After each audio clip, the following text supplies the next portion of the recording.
যে আমরা ঈদের যে আনন্দটা আমরা বুঝতে চেষ্টা করতেছি সেটা যদি আমরা রোজার মাধ্যমে বুঝে নেই তাহলে আমাদের ভিতরে কোনো অশান্তি আসার সম্ভাবনা থাকবে না। কারণ এই 1 মাস ধরে আমরা ভোর রাতের থেকে সন্ধ্যা পর্যন্ত ইচ্ছাই হোক আর অনিচ্ছাই হোক ফেরেশতার একটা আকার রূপ ধারণ করছে, কিন্তু মানুষ কখনো ফেরেশতা হতে পারে না, এটা আমরা জানি। কিন্তু যদি আমি বলি ফেরেশতার রূপটা নিছি এইভাবে, আমি আমার জাস্ট কমন চিন্তা থেকে কথাগুলি শেয়ার করছি, কিন্তু সবাইকে চিন্তা করতে আমি উৎসাহিত করছি যে ফেরেশতা ইচ্ছা করলেই কোনো কিছু করতে পারে না, ওর সবকিছু নির্ধারণ করে আছে। তাহলে আমরা যখন সেহরি খাই এবং ওটা থেকে যখন আমরা ইয়েতে আসছি ওই ইফতার করার আগ পর্যন্ত আমরা ফেরেশতাদের মতো ও ইচ্ছা করলে যেরকম কোনো কিছু করতে পারে না, আমরা ইচ্ছা করলে কিন্তু কোনো কিছু করতে পারি না। তাহলে আমাদের ক্যারেক্টারিস্টিকের ভিতরে কিছুক্ষণের জন্য মানুষ হলো মানুষ এবং ফেরেশতা মিলে আরেকটা মানুষের রূপ নিচ্ছে। আর সেই রূপরেখাটা সন্ধ্যার ইফতারের পরে যদি কন্টিনিউশন করতে থাকি, আর এই কন্টিনিউ করতে করতে করতে করতে যদি রোজার মাসটা শেষ হয়ে যায়, রোজার মাসের পরে আমি ন্যাচারালি আনন্দিত হবে এই জন্যে যে আমি আমার সব জায়গায় একটা কন্ট্রোলিং পাওয়ার আনছি। কিন্তু মানুষ তো চলার পথে স্পিড ব্রেকার পেতেই পারে, চলার পথে অনেক জোরে আসতেছে, হঠাৎ করে রেড লাইট হয়ে যাওয়াতে ওই থামাতে যে খুব কষে একটা ব্রেক করলো, সেটা তো একটা আওয়াজ হতেই পারে, তার মানে ভুল হতেই পারে। যেহেতু আমি ওই 1 মাসের ট্রেনিং আমার কাছে আছে, সেহেতু আমার ওই ভুলগুলিকে করে কি শুধরায় নিতে সুবিধা হয়। যার জন্য আজকের এই আনন্দটা আমরা ঈদের মাঠে না গেলেও আমাদের আনন্দের কারণটা হলো যে আমরা পাশ করেছি।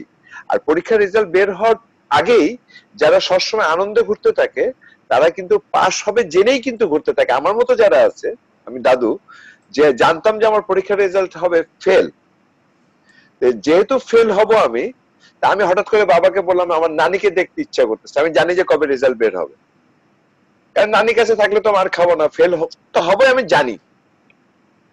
নানির কাছে যে যখন থাকলাম, যখন পরীক্ষার রেজাল্ট বের হলো তখন তো আমার বাবা আমার রোল নম্বর খুঁজে পেল না।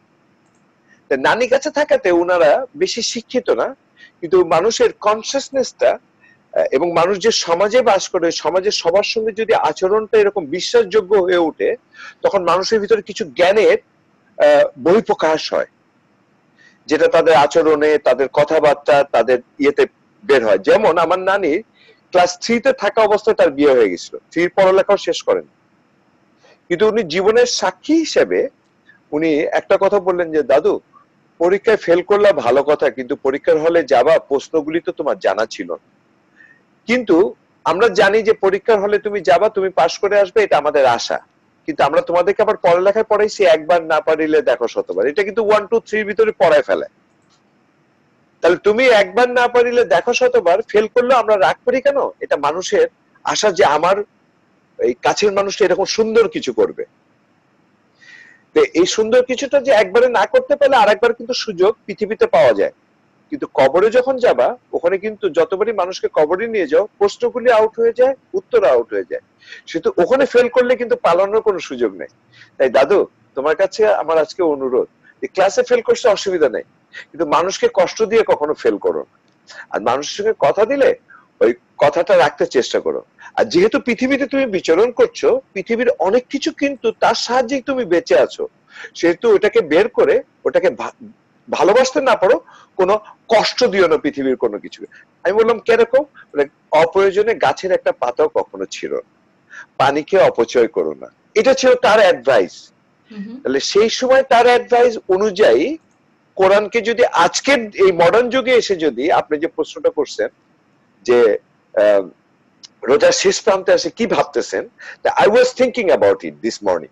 আমি আসলে এটা চিন্তা করতেছিলাম যে রোজার শেষ প্রান্তে এসে ওই সময় ওই মানুষের যদি ভিতরে এই চিন্তাটা আসে, তাহলে এই মডার্ন যুগে মডার্ন যন্ত্রপাতির মাধ্যমে কেউ যদি নিজেকে সত্যিকার ভাবে জানতে চায়, ইট ইজ নট ইম্পসিবল। আর সে জানতে যায় যদি নিজেকে, ওই পরীক্ষার হলে ফেলে করলেও কোনো অসুবিধা নাই, কিন্তু এই জায়গায় ফেল করার জন্য যদি মনের ভিতরে বেদনা আসে, তাহলে সেই বেদনা আসলে এখনো সুযোগ আছে, রোজার মাসে তো মাফের সুযোগ আছেই। তারপরে সবচেয়ে সুন্দর জিনিসটা কি, স্রষ্টা যিনি, উনি উনার শ্রেষ্ঠ কিতাবের ভিতরে, মানে যে কিতাবটা শেষ কিতাব আর কি, অন্যান্য কিতাবের ধারায় যে কিতাবটা শেষ হয়েছে এবং অন্যান্য কিতাবের যারা আছে তাদের সম্পর্কে এই কিতাবে বলা হয়েছে যে আহলে কিতাবের যারা আছে তারাও কিন্তু এক আল্লাহকেই বিশ্বাস করে, সেটা আমাদের স্রষ্টা হিসেবে আমরা তাকেই বিশ্বাস করি। স্রষ্টার একটা কথা যে যদি আমার বান্দা, উনি বলেননি ইফ আমার বান্দা, মানে ইফ বলছেন উনি, যদি আমার বান্দা বলেননি উনি, উনি বলছেন এনি টাইম, যখনই আমার বান্দা আমাকে স্মরণ করে আমি তাকে স্মরণ। যেমন আমার একটা ছেলে আমি কোন জায়গায় পাঠাইছি, আমার ছেলে যদি আমার ফেরত আসে বিদেশ থেকে, তাহলে আমি একটা আশা করতেই পারি, তার মানে আমি এখনো জীবিত আশা করে আছি যে আমার ছেলে জীবিতই ফেরত আসবে, ছেলে মারাও যেতে পারে। কিন্তু আমি যদি বলি যে যখন আমার ছেলে আসবে, তার মানে আমি জানি যে কনফার্ম আসবে।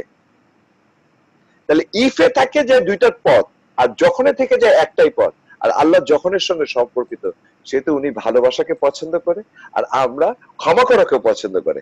আর রোজার শেষ মুহূর্তে এসে না মানুষের কাছে একটা দোয়াই শিখেছেন, যেটা রাসূল বলছেন, আল্লাহুম্মা ইন্নাকা আফুন তুহিব্বুল আফওয়া ফাফু আন্নি। মানে আমরা ক্ষমাশীল, আল্লাহ ক্ষমাশীল, ক্ষমা করতে পছন্দ করেন। আন্নি অর্থ হলো গা আমাকে ক্ষমা করো।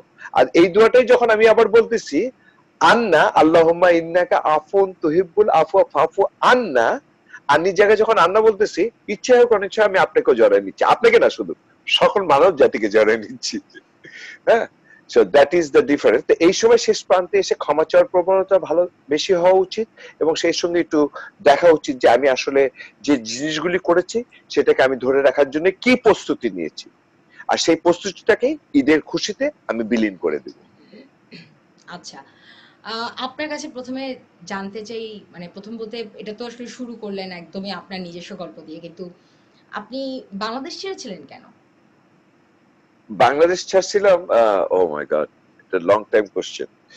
আমি এই প্রশ্নটা যাওয়ার আগে আরেকটা জিনিসকে যদি একটু বিশ্লেষণ দেয় না, তাহলে বাংলাদেশ ছাড়ার জিনিসটা, কারণ আপনি শুরুতে বলছেন টেক্সি ইউনিভার্সিটি স্টুডেন্ট, সেটা আমি টেক্সি ইউনিভার্সিটি স্টুডেন্ট হওয়ার আগে আমার জীবনে যে জিনিসগুলো আমাকে হেল্প করছে, তার ভিতরে একটা জিনিস হলো আমাদের আরবিতে বলি যেটা আমরা আসসালামু আলাইকুম, আসসালাম। যেটা হ্যাঁ। বাংলাতে বলে আপনার উপরে শান্তি বর্ষিত হোক, ইংলিশে বলে এই যে আমার এখানে লেখা আছে পিস বি আপন ইউ। আমি সাধারণত এরকম কোন গেঞ্জিতে কোনো না কোনো লেখা লিখে আমি পড়ি, কারণ পয়সা দিয়ে তো অ্যাড করার মতো ক্ষমতা আমার নাই। হুম। আমি করি কি, গেঞ্জিতে কোনো না কোনো কিছু লেখা থাকে, গাছের অপর নাম জীবন জেনেছি, আমি কি কখনো গাছ লাগিয়েছি। আপনি যে প্রশ্নটা আমাকে করেছেন যে হুম। আমি দেশ ছেড়ে চলে গেলাম কেন, দুষ্টামি করে অনেক সময় বলি কি আমার বউ তো বিদেশি, যে কোনো হুম। বাঙালি মেয়ে আমাকে বলেনি ভালোবাসি এর জন্য দেশ ছেড়ে চলে গেছে, আসলে ব্যাপারটা কিন্তু তা না। ব্যাপারটা হলো এরকম যে আমি দেশ ছেড়ে চলে আসার ওই গল্পতে যাওয়ার আগে, যেহেতু আপনি আমাকে বলছেন আমি টেক্স ইউনিভার্সিটির একটা স্টুডেন্ট, হুম। হুম। এটা তো আমার আমরা সবাই জীবনের যে, জানি, এই জন্যই বলেছি। হ্যাঁ না এটা সুন্দর, আমি এটাকে আমি এই পরিচয়, আমি আপনি বলছেন যে টেক্সি ইউনিভার্সিটি স্টুডেন্ট ছিলেন, কিন্তু আমি কিন্তু এখনো আছি, যতদিন আমার ট্যাক্সির লাইসেন্স আছে, যতদিন আমি ট্যাক্সি চালাবো ততদিন আমি এই জায়গায় স্টুডেন্টই থাকবো। আর স্টুডেন্ট হিসেবে থাকলে হবে কি, আমি 1 2 3 4 5 6 এর স্টুডেন্টের সঙ্গে মিলতে পারবো।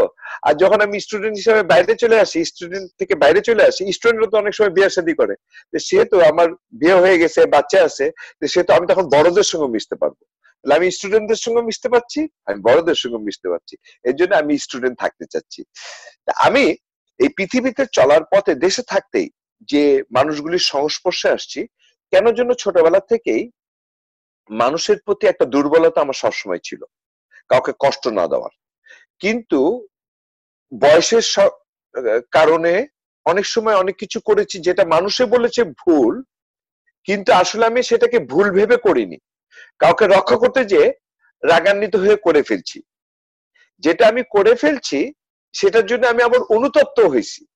কিন্তু আমি যে জায়গাটা আজকে আসতে চাচ্ছি, এখন আসতে চাচ্ছি, সেটা হলো সবচেয়ে সুন্দর একটা জায়গা। এই অশান্তময় পৃথিবীতে আমরা যে সময় আলোচনা করতেছি সে সময় কিন্তু করোনা হইছে, সেই সময় কিন্তু ইন্ডিয়ার উপর দিয়ে কলকাতার উপর দিয়ে যে ঝড় যাওয়ার কথা না, সেই ঝড় যে কলকাতাতে লাখ লাখ মানুষ কষ্টের ভিতরে আছে, বাংলাদেশে মানুষ কষ্টের ভিতরে আছে। আল্লাহ জানতেন যে এখানে কবে কোথায় কখন কি অবস্থায় কোনো ঝড় হবে, সেহেতু মনে হয় বাংলাদেশকে অবস্থান করে আল্লাহ ওখানে একটা সুন্দর বন দিয়ে দিয়েছিলেন। হ্যাঁ, আমরা অনেক সময় বলে ফেলি সুন্দরবনের কারণে এটা হয়েছে, কিন্তু সুন্দরবনটা করলেনটা কি, তার মানে এই সুন্দরবনটা যিনি আজকের অবস্থান সম্বন্ধে জানতে পারেন, সেই মনে হয় ওটাকে ওই জায়গায় আগে থেকে রাখতে পারে, কারণ তার কাছে অতীত, বর্তমান, ভবিষ্যৎ সবসময় বর্তমান। যাই হোক, এই মানুষগুলির কথা চিন্তা করে আমেরিকাতে, পেনসিলভেনিয়াতে হঠাৎ করে বাঁধ ভেঙে হাজার হাজার মানুষ বন্যায় প্লাবিত হয়ে কষ্টের ভিতরে আছে। আজকে ওখানে ঝড় বৃষ্টি হওয়ার কথা। কানাডাতে এরকম কয়েকদিন আগে ক্যালগারিতে, আলবার্টাতে, সরি বিসিতে, ব্রিটিশ কলম্বিয়াতে হঠাৎ করে বন্যায় এসে বাড়িঘর ডুবে গেছে। তো এই এই অবস্থায় পৃথিবীতে সব মানুষ যারা আছে, কারোর অবস্থা খারাপ আছে, কেউ হয়তো একটু ভালো অবস্থায় আছে। তাহলে এই ভালো এবং খারাপের বন্ধনে আবদ্ধ হতে হলে আমাদেরকে প্রথম পরিচয় যেটা আনতে হবে সেটা হলো মানুষ। যে তাহলে আপনি তো সবাইকে দুষ্টুমি করে না হয় একটা কথা বলেন যে আপনি কাউকে মানে কেউ আপনাকে ভালোবাসেনি বলে আপনি দেশ ছাড়লেন। তো তার মানে এই তো নয় যে আপনি দেশ ছেড়ে একেবারেই চলে গেছেন, আপনি আর কখনো দেশে ফেরেননি। আপনি যখন দেশে ফেরেন অনেক সময় ধরে আপনি দেশে থাকেন বলে আপনার ওয়াইফকে এই গল্পও শুনতে হয়েছে যে আপনি দেশে বোধহয় আরেকটা বিয়ে করে ফেলেছেন। তো তার অর্থ হচ্ছে আপনি শুধু দেশ থেকে পালিয়ে গেছেন, দেশে নেই তা কিন্তু না। আপনি এখন দেশে নেই, কিন্তু দেশে আপনি আসেন। দেশে আমি আসি, এই আশাটা হলো দেশের প্রতি ভালোবাসাটা, যে হুম। ভালোবাসাটা এই ট্যাক্সি চালাতে যে আরো বেশি উপলব্ধি করি। এই আচ্ছা। ট্যাক্সি চালাতে যে দেশ ছেড়ে আসার কারণে দেশকে যতটুকু আরো কাছে পেয়েছি, বুঝতে পেরেছি, সেটা দেশে থাকা অবস্থায় বুঝাতে চেষ্টা করেছে অনেকে, হয়তো বয়সের কারণে বুঝিনি, বা যারা আপনাকে তাহলে বুঝিয়েছে। সত্যি কথা জিজ্ঞেস করি, আপনি সত্যি কথার একটা উত্তর দেন। যখন আপনি দেশ থেকে কানাডাতে গিয়েছিলেন, তখন কি আপনার কাজের একটা ব্যাপার ছিল, নাকি আপনি আপনার বাবা মা আপনাকে কোনো জায়গায় সেটেল করতে পারছিল না বলে পাঠিয়ে দিয়েছিল? সত্যি কথা বলবেন আজকে। অ্যাকচুয়ালি সত্য কথা বলতে যেটা আর কি, আমার বাপ মা আমাকে পড়ালেখা করাতে চাচ্ছিলেন, কিন্তু আমি পড়ালেখাকে পছন্দ করতাম না। তো সেহেতু সেই অজুহাত থেকে বের হয়ে আসার একটা কারণ ছিল, দ্বিতীয় কারণ ছিল আমি পলিটিক্স করতাম, রাজনীতি আচ্ছা। না।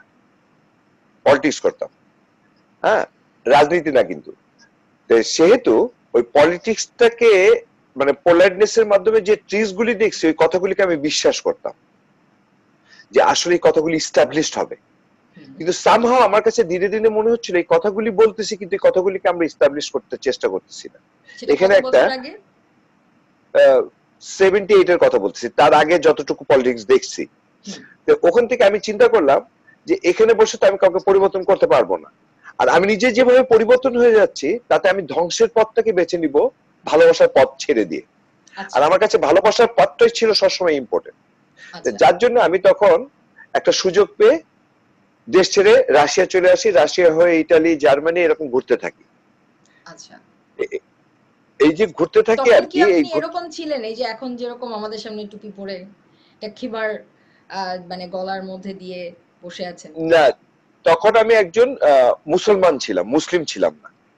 মুসলমান পরিবারের একটি সন্তান ছিলেন আপনি।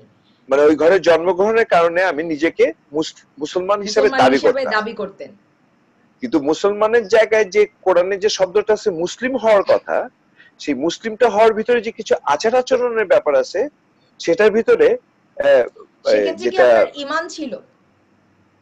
বিশ্বাসের ব্যাপারটা তো মানে এমন অবস্থায় ছিল যে আমি, এখানে আমার একটা দাগ আছে, আমি থাইল্যান্ডে কিছু বন্ধু বান্ধব আড্ডা মারছিলাম, ওরা বলতেছিল আল্লাহ নাই, আমি বলতেছিলাম আছে, কিন্তু I didn't have any way to prove them যে আচ্ছা। আল্লাহ আছেই আসলে। ওরা কি বাঙালি ওই ছিল ঝড়, নাকি দেশের মানে অন্য? শ্রীলঙ্কান ছিল, বাঙালি ছিল, পাঞ্জাবি ছিল, ওখানে শিপের জন্য সব রকমের লোকজন অপেক্ষা করতো। তো হুম, হুম। তো ওখানে ওদের সঙ্গে ওই অপেক্ষা করতে যে ওই ওদের সঙ্গে আমার একটা ওই আল্লাহ বন্ধুত্ব নিয়ে হয়। ঝগড়া হয়। আচ্ছা। বন্ধুত্ব তো হয়, কিন্তু হুম, হুম। আল্লাহ নিয়ে একদিন রাতে একটু ইনটক্সিকেট অবস্থায় হুম, হুম। গন্ডগোল হয়। আচ্ছা। হুম, তো ওই গন্ডগোলে আমি বলি যে আল্লাহ আছে, আর ওরা তখন আপনার মানে বলতেছে বিশ্বাস নাই। ছিল যে আল্লাহ আছে। কিন্তু আচ্ছা, অবশ্যই। আমি আপনাকে এখনকার ভাবনা থেকে না, আমি আপনাকে অনেক আগের ভাবনা ভাবনা থেকে জিজ্ঞেস করি। আপনি তো অনেক স্মার্ট, অনেক ইয়াং, জোশ, মানে একটা এনার্জেটিক ছেলে হিসেবে ওইখানে গিয়েছেন। এখনকার দিনের ছেলেমেয়েদেরকে যেটা দেখা যায় যে তারা সৃষ্টিকর্তার এই মানে আমি সৃষ্টিকর্তা এই কারণে বললাম যে আল্লাহ আমাদের কাছে হিন্দু, বৌদ্ধ, খ্রিস্টান অনেক মানুষই তো আছে, তাদের কাছে তো সৃষ্টিকর্তা। তো সৃষ্টিকর্তার এই যে এক্সিস্টেন্স, এটা তারা বিশ্বাস করতে চায় না।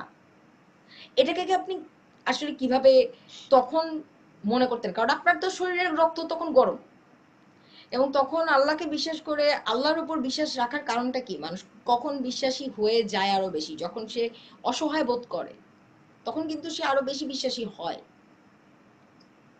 যেমন এখন করোনার সময় অনেকেই নামাজ কালাম অনেক বেশি পড়ছেন, কারণ তার সেফটি সিকিউরিটির সে আসলে কোনো আহ, ইয়ে পাচ্ছে না, ডিপেন্ডেন্সির কোনো জায়গা পাচ্ছে না, তখন তার কাছে মনে হচ্ছে একমাত্র আল্লাহই পারে আমাকে সেভ করতে। তো আমার এই কোয়েশ্চেনটা আমি আর একটু স্পেসিফিক করি আপনার কাছে, একটু ক্রিটিক্যালও বটে। আপনার মতো একটা ইয়াং, একটা এনার্জেটিক, রক্ত গরম একটা ছেলে যে কিনা দেশের বাইরে গেছে, বাইরে যাওয়ার পর তার মাথার মধ্যে কেন এটা রয়ে গেছে যে আল্লাহ এক্সিস্ট করে? আপনার তো রক্তের গরমেই এবং এই যে বাইরে যাওয়ার আরামে, দুটো মিলে তো আপনার এই আল্লাহকে বিশ্বাসের ওপর এত জোর দেওয়ার কোনো কারণ ছিল না। তাহলে কি ছিল এটার পেছনের গল্প?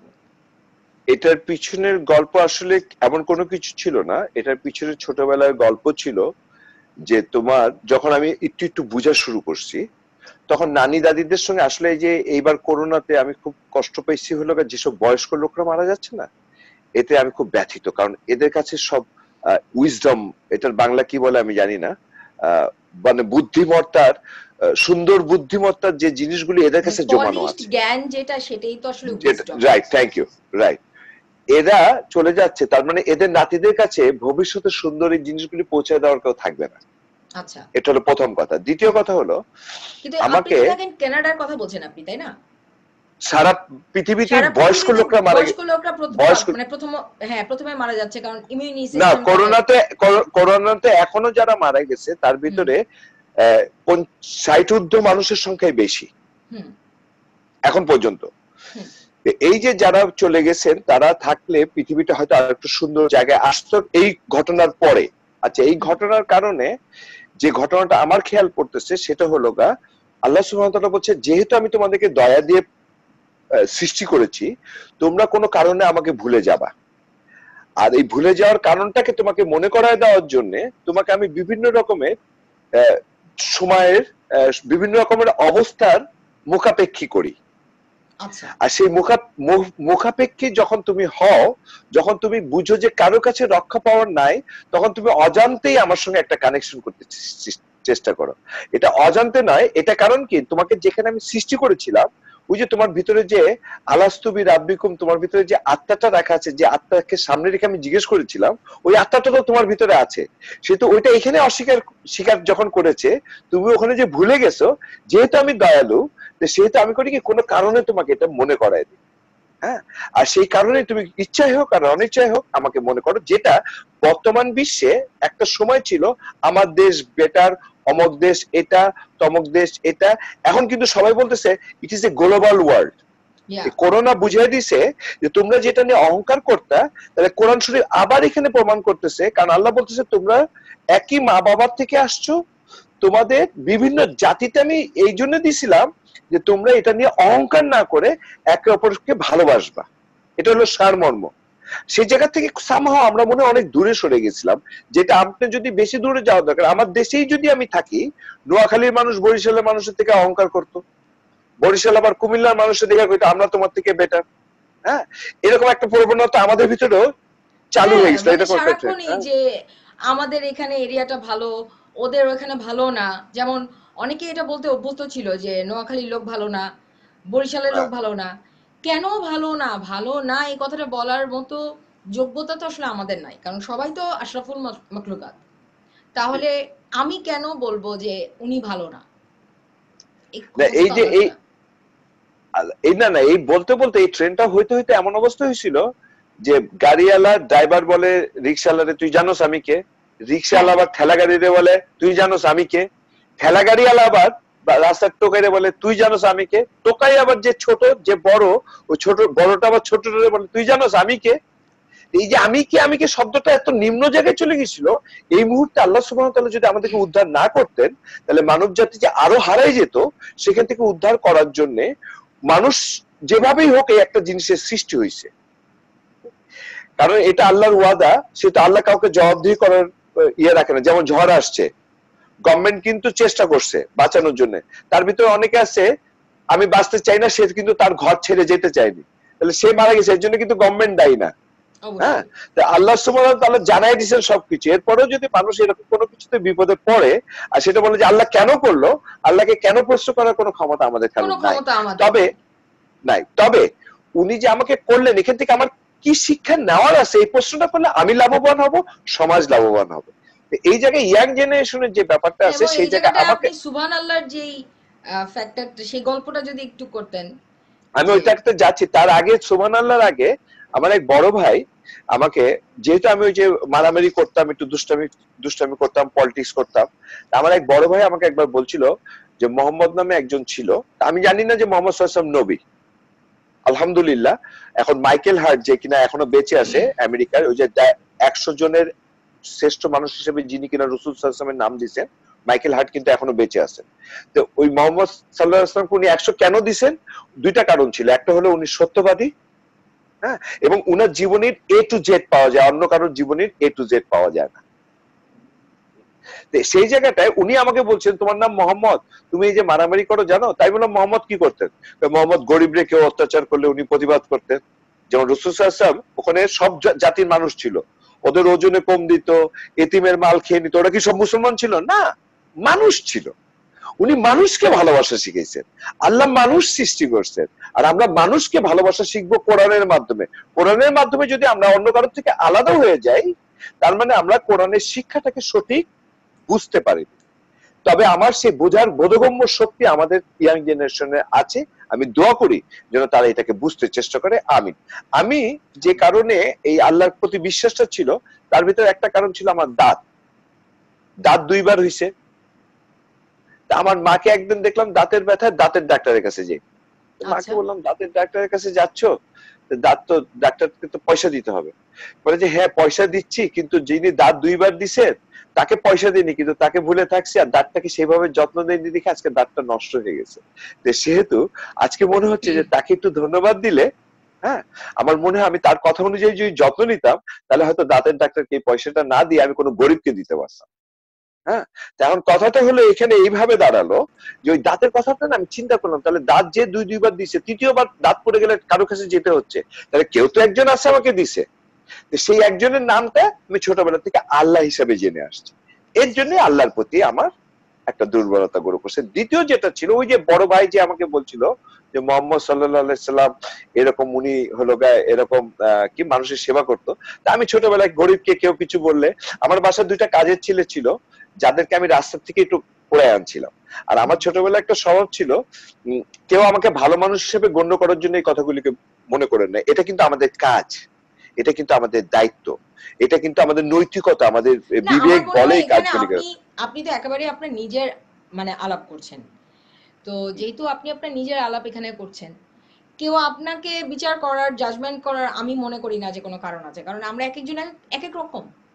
যেমন আমি টাকা জমানো পছন্দ করি না, আমি যত টাকাই আর্ন করি না কেন, আমি সব সময় চেষ্টা করি আমার ওই সময় প্রয়োজনীয় টাকাটা আমার কাছে, মানে ওই সময় বর্তমান সময় প্রয়োজনীয় টাকাটা রেখে বাকিটা আমি যার যার প্রয়োজন হবে, আমার আশেপাশে কারো যদি এডুকেশনের জন্য দরকার হয় দিয়ে দেওয়া, কারো যদি বিয়ে শাদীর জন্য দরকার হয় দিয়ে দেওয়া, কারো যদি মানে খুব একটা প্রয়োজনীয় কিছু, হ্যাঁ কোনো প্রয়োজনীয় জিনিস কিনতে হবে, বুঝতে পারলে আপনি ওটাকে শেয়ার করছেন। হ্যাঁ আমি শেয়ার করছি, এবং সেটা নিয়ে আমার একবারের জন্য মনে হয় না যে আমি কেন দিলাম, এই টাকাটা তো রেখে দিলে পারতাম।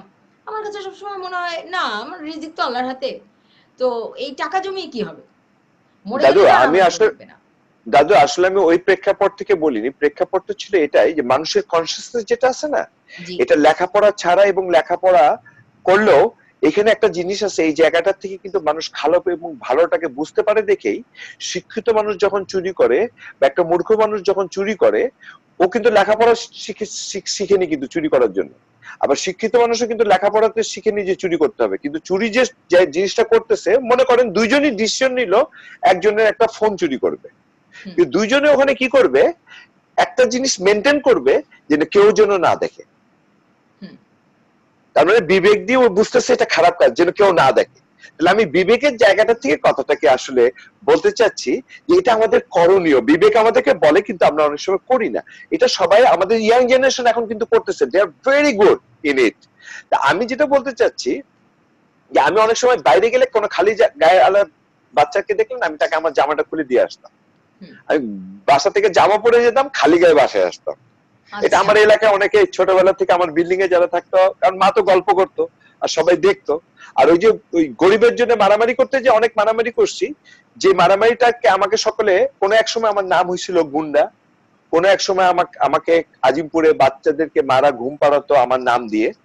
হ্যাঁ, এটা ছোটবেলা মানে যারা এখন বড় হয়েছে তাদের কাছ থেকে শোনা, যে মারা আচ্ছা বলতো যে হেলাল আসবে, ঘুমায় যাও। কিন্তু আমি হেলালটা যে কি, এটা পরে আস্তে আস্তে আস্তে আস্তে আস্তে আস্তে তারা বুঝতে পারে এবং চিনতে পারে। আচ্ছা ঠিক আছে, সেই হেলালের জায়গা থেকে আমি ওই সুবহানাল্লাহ, উনি তখন বলছিলেন যে তুমি যাই করো না কেন মোহাম্মদ সাল্লাল্লাহু আলাইহি ওয়াসাল্লামকে মতো কাজ করবা, আর আল্লাহকে আল্লাহ যেহেতু আছে, ডেইলি 10 বার করে সুবহানাল্লাহ পড়বা, তাহলে বেহেশতে তোমার গাছ হয়ে যাবে। এটুকুতে আমি চিন্তা করতাম যে সুবহানাল্লাহ পড়লে বেহেশতে যখন গাছ হচ্ছে, তখন আল্লাহর অনিয়মের সব কাজই করতাম, কিন্তু রাতে ঘুমাতে গেলে সুবহানাল্লাহ পড়তাম। এখন উনি যে দয়ালু, উনি বলতেছেন আমার বান্দা কখনো যদি কোনো এক ক্ষেত্রে, কারণ ওনার অনেক গুণের ভিতরে 99টা গুণের ভিতরে একটা নাম আছে লাতিফ। এই গুণটা উনি ক্ষুদ্রতম জিনিসকেও মানুষের হৃদয়ের ভিতরে যায় দেখতে পারেন, যেটা আমরা কেউ দেখতে পারেন। যার জন্য উনি বলছে কারোর দোষকে খুঁড়ায় বের করো না, কাউকে সন্দেহ করো না, আর গীবত করো না। এই 3টা আয়াত কিন্তু পাশাপাশি, আর এটাতে আমরা চ্যাম্পিয়ন। হ্যাঁ, আমরা যারা চ্যাম্পিয়ন বললাম এই জন্য যে আমরা যেহেতু এটা করতে চ্যাম্পিয়ন, এটা বন্ধ করাতেও আমরা চ্যাম্পিয়ন, কারণ জিব্বা দিয়েই তো করি। সেহেতু জিব্বাকে রোজার মাস দিয়ে যখন কন্ট্রোলে এনে ফেলছি, এখন থেকে যদি আমরা এটা করি, আমরা একটা সুন্দর পৃথিবী উপহার দিতে পারবো বলে আশা করি আর কি। উনি বলছিলেন সুবহানাল্লাহ পড়তে, আমি যাই করতাম নাই করতাম ওটা পড়তাম। এখন জানি না ওটার কারণে আল্লাহ সুবহানাহু ওয়া তাআলা আজকে আমাকে এই জায়গায় বা এই অবস্থা আনছে কিনা, সেটার উত্তর আমি পরে আরো কথার মাধ্যমে আসলে কিভাবে কি হলো সেটা বলতে পারবো আর কি, ইনশাআল্লাহ। আচ্ছা আমার আমি নোমান আলীর একটি খুতবা শুনছিলাম গতকাল। শুনতে শুনতে মানে তার আমার এক্স্যাক্টলি সেই আয়াতটা মনে নেই, যেখানে কোরআন শরীফে আসলে লেখা আছে আদম আলাইহিস সালামের যেই ভার্সনটা আমরা জানি, মূলত বেশি ওইটা হচ্ছে মূলত বাইবেল ভার্সন। মানে নোমান আলীর বক্তব্য অনুযায়ী, আমি বাইবেল এখনো পর্যন্ত পড়িনি, সে কারণে আমি বলতে পারছি না।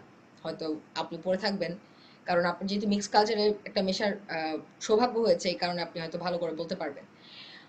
মানে আমাদের ইসলাম ধর্মে দেখা যায় যারা মুসলিম আছেন তারা অনেকেই চিন্তা করেন বা জানেন যে আদম আলাইহিস সালাম ওই গন্ধম ফল খাওয়ার কারণে বা তাকে আসলে পৃথিবীতে পাঠানো হয়েছে।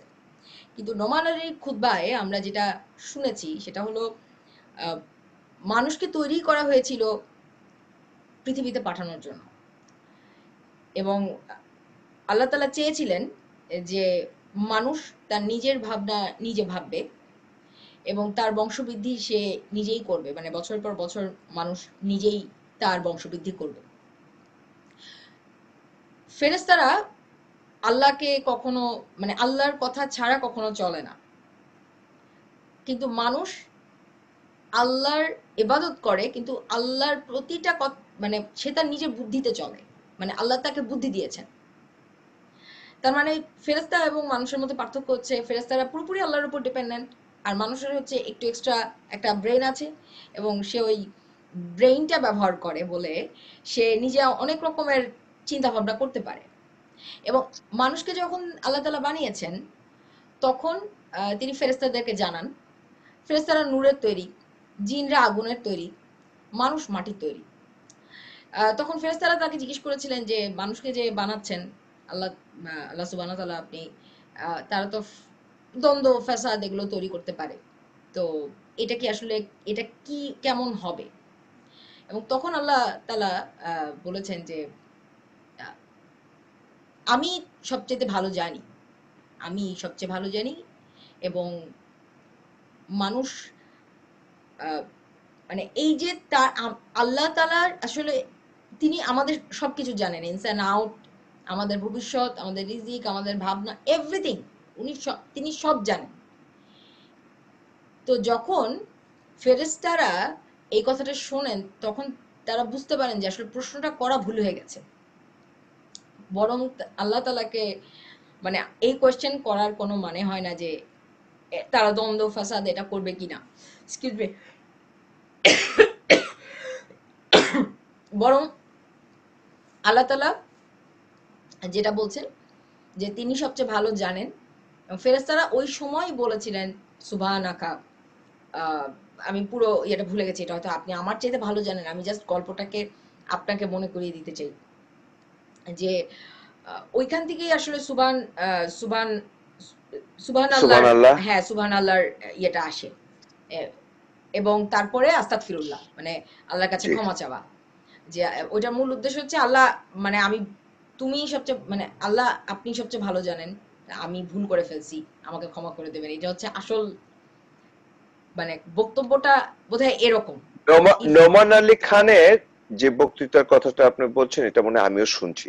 আমি এখানে যে কথাটা বলতে চাই বা আমি সকলের সঙ্গে শেয়ার করতে চাই যে আমাদের কাছে আল্লাহ সুবহানাহু ওয়া তাআলা কোরআন শরীফে আবার এক জায়গায় বলছে, আমি যদি কোনো কিতাব নাও পাঠাতাম, মানুষ তার বিবেক দিয়েই বুঝতে পারতো যে আমি একজন আছি। হুম, আর যখন মানুষ তার বিবেক দিয়ে বুঝতে পারে যে আমি একজন আছি, তখন সে মানুষটা নিজের খোঁজেই সে বের করতে পারে যে তার সঙ্গে আমার সম্পর্কটা কিরকম হওয়া উচিত। যার কারণে স্কুলে দেখেন একটা টিচার অঙ্ক ক্লাস করায়, সে কিন্তু অঙ্কের বইয়ের প্রথম থেকে শেষ পর্যন্ত সব জানে, কিন্তু ছাত্রকে অতটুকুই শেখায় যতটুকু ছাত্রের জন্য প্রয়োজন। প্রয়োজন। আচ্ছা, এখন নোমান আলী খান কোন জায়গায় বসে কোন খুতবাতে এই জায়গাটা কথা যখন বলছিলেন, ওই জায়গায় ক্রাউডটা কারা ছিল, আচ্ছা, ওই ক্রাউডকে উনি কি প্রয়োজনে ওটা বলছেন সেটা উনি ভালো উত্তর দিতে পারবেন। তবে মানুষ তার মানে হিসেবে, আমি একটা প্রশ্ন করব এখনই, তার মানে আপনি বলতে হ্যাঁ চাচ্ছেন কি যে এটা নির্ভর করে ক্রাউডের উপরে, খুতবা কি নির্ভর করে ক্রাউডের উপরে? অবশ্যই, কারণ খুতবা অর্থটা অর্থ হলো বক্তৃতা। তা আমার সামনে যারা বসে আছে, এই যে জুম্মার দিনে যারা আসে, জুম্মার দিনে সব ধরনের মানুষ আছে। আমেরিকায় এক ধরনের মানুষ আছে, তাদের সচ্ছলতা একরকম, দুঃখ আর এক রকম। বাংলাদেশের মানুষের সচ্ছলতা একরকম, দুঃখ আর এক রকম। তাহলে বাংলাদেশে যখন খুতবা হচ্ছে, যে খুতবাতে যারা আসতেছে, হুম, সে গতকালকে রাতে এমন হতে পারে মদ খেতে পারে, হুম, গতকালকে রাতে সে এমন হতে পারে জুয়া খেলতে পারে, হুম, হুম, গতকালকে রাতে এমন হতে পারে তার নিষিদ্ধ কাজ করছে, কিন্তু সে মসজিদে এসে প্রমাণ করছে তার কাছে বিন্দু পরিমাণ হলেও এখনো আল্লাহর প্রতি বিশ্বাস আছে। আচ্ছা, এখন রাসূল সাল্লাল্লাহু আলাইহি ওয়াসাল্লামের মুখের থেকে আমরা জানতে পেরেছি, যার তিল পরিমাণ ঈমান আছে তাকেও আল্লাহ ক্ষমা করে দিবে, আবার যার তিল পরিমাণ বিশ্বাস নেই তাকে আল্লাহ ক্ষমা করবেন না। বিশ্বাস এবং অবিশ্বাসের ভিতরে তিল পরিমাণ বিশ্বাসটা মানুষের ভিতরে কোনো না কোনো ভাবে এসেই যায়। তাহলে সেই জায়গাটায় সেই মানুষটাকে কোন জ্ঞান দিলে এই তিলের জায়গাটায়, একটা তিল গাছ বুনলেই তো অনেকগুলি তিলের বই প্রকাশ হয় গাছ থেকে, হুম, তাহলে ওই যে যার ভিতরে এই তিলটা রাখা আছে তাকে আজকে ইমাম সাহেব ওখান থেকে খুতবা দিতে, যে যেহেতু এখানে ক্রাউড কে আছে, জ্ঞানী মানুষ আছে, মূর্খ মানুষ আছে, চানাচুরালা আছে, চা বিক্রেতা আছে, সব রকমের মানুষ আছে। তাহলে এই জায়গাটায় উনি যে আলহামদুলিল্লাহ দিয়ে শব্দটা দিয়ে শুরু করেন, সেই আলহামদুলিল্লাহ শব্দটারই যদি কথোপকথন হতে থাকতো, তাহলে মানুষ বুঝতে পারতো যে আলহামদুলিল্লাহ শব্দটা আমি কেন বলি, যেটা আমি কিন্তু অনেক বছর ধরে এই শব্দটা বলতাম, কিন্তু একটা বাচ্চার প্রশ্নকে কেন্দ্র করে এটাকে আরো বেশি জানতে, যে এটা সম্বন্ধে যখন জানছি, তখন এই বাচ্চাটা আমাকে কিন্তু এটা শিখাইছিল বা এটা শিখতে সাহায্য করছিল। আচ্ছা, সবসময় আমরা আলহামদুলিল্লাহ কেন বলি? তাই বললাম যে আলহামদুলিল্লাহ বলে আল্লাহর প্রশংসা এই জন্য করি বলি। আচ্ছা, তো তখন ও বললো যে দাদু, আল্লাহর প্রশংসা আল্লাহটাকে। আচ্ছা, তখন আমি এটা চুপ হয়ে না, ওখান থেকে আমি একজনকে ফোন দিলাম, আচ্ছা আল্লাহটাকে? কেন আপনি সূরা ফাতিহা পড়েন না? হুম, আল্লাহ তো হুম, কঠিন কোনো কিছু করেননি, আল্লাহ তো সহজ করে দিচ্ছেন। কেন? হুম, মানে কি? আল্লাহর পরে তো আল্লাহ কে, এটা প্রশ্ন হতে পারে দেখে তো আল্লাহ পরের আয়াতে কি বলে দিচ্ছে, ওই আয়াতের ভিতরে কি আছে কন্টিনিউ করেন আপনি। যে ও আচ্ছা, কি তাহলে বলবো? আলহামদুলিল্লাহি রব্বিল আলামিন। এখানে তো আল্লাহ কে তার পরিচয় তো দিয়ে দিল, শুধু আপনার না, সবকিছু যা দেখবেন তারই প্রতিপালনকারী উনি রব। এটা হলো আল্লাহ সুবহানাহু ওয়া তাআলা, জাত নাম হলো আল্লাহ। হুম, আমার নাম হেলাল, আমি ট্যাক্সি চালাতে পারি, এটা কিন্তু আমার গুণ।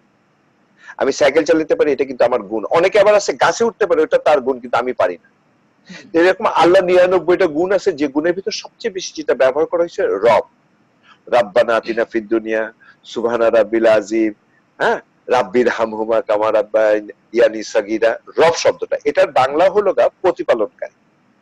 আর প্রতিপালনকারী বলতে তাকে বুঝায় যখন যাহার যা কিছু প্রয়োজন যিনি পৌঁছে দেন, না চাওয়াতে পৌঁছে দেয়, জানে ওর কি প্রয়োজন, উনি হলেন প্রতিপালনকারী। তো তখন আমি বাচ্চাটাকে বলার পরে বাচ্চাটা বললো আচ্ছা তাহলে আমার কি প্রয়োজন ছিল, তুমি জানো না তুমি একজন মাইক্রোস্কোপি ডটের থেকে এসেছো।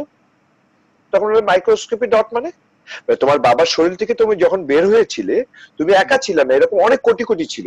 সেদিনকে তুমি ট্রেনের ছাড়া ফার্স্ট হয়ে তোমার মায়ের ওখানে রয়ে গেছে আর সবাই কিন্তু মরে গেছিল। আচ্ছা, তুমি ওখানে যখন আটকায় গেলা তখন ওই প্রতিপালনকারী তখন জানলো যে তোমার জন্য কি কি করা প্রয়োজন, তোমাকে ওখানে আস্তে আস্তে বড় করলো। বিজ্ঞানের জ্ঞানে বলে এখন যখন কেউ আটকায় যায় প্রথম প্রথম আপনি অ্যাপ্রুভ করবেন। ও আচ্ছা আচ্ছা, আমি ডিক্লাইন দিয়ে দিছি। আবার অ্যাপ্রুভ। আচ্ছা, যখন এটা হয় তখন থেকে ওর কি প্রয়োজন, এই প্রয়োজনটা মা বাবাও যখন জানে না তখন উনি জানে, এর জন্যই উনি হলেন গা সব প্রশংসার দাবিদার। তখন ছেলেটা আস্তে আস্তে চিন্তা করা শুরু করলো, ও আচ্ছা আচ্ছা আমি তো তারপরে মায়ের পেটে বড় হয়েছিলাম, মায়ের পেটে বড় হয়েছিলাম, মা খাইতো তো, তোমাকে খাওয়াইতো কে? তখন আমি বললাম যে বিজ্ঞান কি বলতেছে জানো, তুমি মায়ের সব খাওয়ার একটা রক্তে পরিণত হতা, সেটা তুমি খেয়ে ফেলতা, সেটা তোমাকে মুখ দিয়ে না খাওয়ায় নাভি দিয়ে খাওয়াইতো। কিন্তু সবচেয়ে সুন্দর জিনিস হলো পৃথিবীতে যত মানুষ আসছে সে যে দেশেই হোক না কেন তার চয়েস কিন্তু তার নিজের ছিল না, এর জন্য আল্লাহ কিন্তু অহংকার করতে মানা করছে। চয়েসটা কার ছিল? আল্লাহ। কে চায়নায় আসবে, কে আমেরিকায় আসবে, কে ডাইনার কোলে আসবে, সম্পূর্ণ আল্লাহর চয়েস। এবং ওই চয়েসে যখন আটকায় গেছে প্রথম 13 ঘন্টা যে কার্যকারিতা আছে এটা সব মানুষের জন্য নিয়ম এক, 10 মাস 10 দিনের নিয়ম সবার জন্য এক, কিন্তু কেউ 6 মাস পরে বাচ্চা হতে পারে, এটাকে প্রিমেচুর বাচ্চা বলে। হ্যাঁ, তাহলে 6 মাস থেকে 10 মাসের মধ্যে সব নিয়ম এক। পৃথিবীতে আসার নিয়ম নাভির সঙ্গে নাভি লাগায় এক। তাহলে যে তোমাকে এত ভালোবাসছে, মা তোমাকে চিনতো না, কিন্তু মা তখন কি করলো, তার খাওয়ার পথকে বিচ্ছিন্ন করে ফেললো। কোনো কিছু খেতে গেলে চিন্তা করে তোমার কষ্ট হবে কিনা, তাহলে মার ভিতর তোমাকে না দেখেই দয়াটা দিল কে? তখন আল্লাহ বলতেছেন যে আমার দয়ার ভান্ডার থেকে আমি তোমার মায়ের হৃদয়ে দয়াটা দিয়ে দিয়েছিলাম। এর জন্য তাহলে এখন আমি যদি কোনো কিছু নাও বুঝি, কোনো জ্ঞান আমার কাছে নাই, তারপরেও যদি আমি এটা শুনি যে আমার মায়ের কাছে এই দয়াটা গেছিল তার দেওয়ার মাধ্যমে, তাহলে আমি এটা বুঝতে পারি যে মায়ের কাছে যদি এই দয়া না থাকতো তাহলে মা যখন খাইতে বসছে সারাদিন পরে যখন, তখন আমি রাতে হঠাৎ করে কেঁদে উঠেছি, মা খাওয়ার বাদ দিয়ে এসে দেখছে যে আমি বিছনাটাকে ময়লা করে দিছি, সে বলতে পারতো যে এই খাওয়ার সময় তোমার এটা করতে হতো, সে সেটা না বলে বরঞ্চ আমাকে চুমু দিয়ে আমাকে পরিষ্কার করে তারপর শোয়ায় রেখে আবার সে খেতে গেছে। কে দিল তার এই দয়াটা?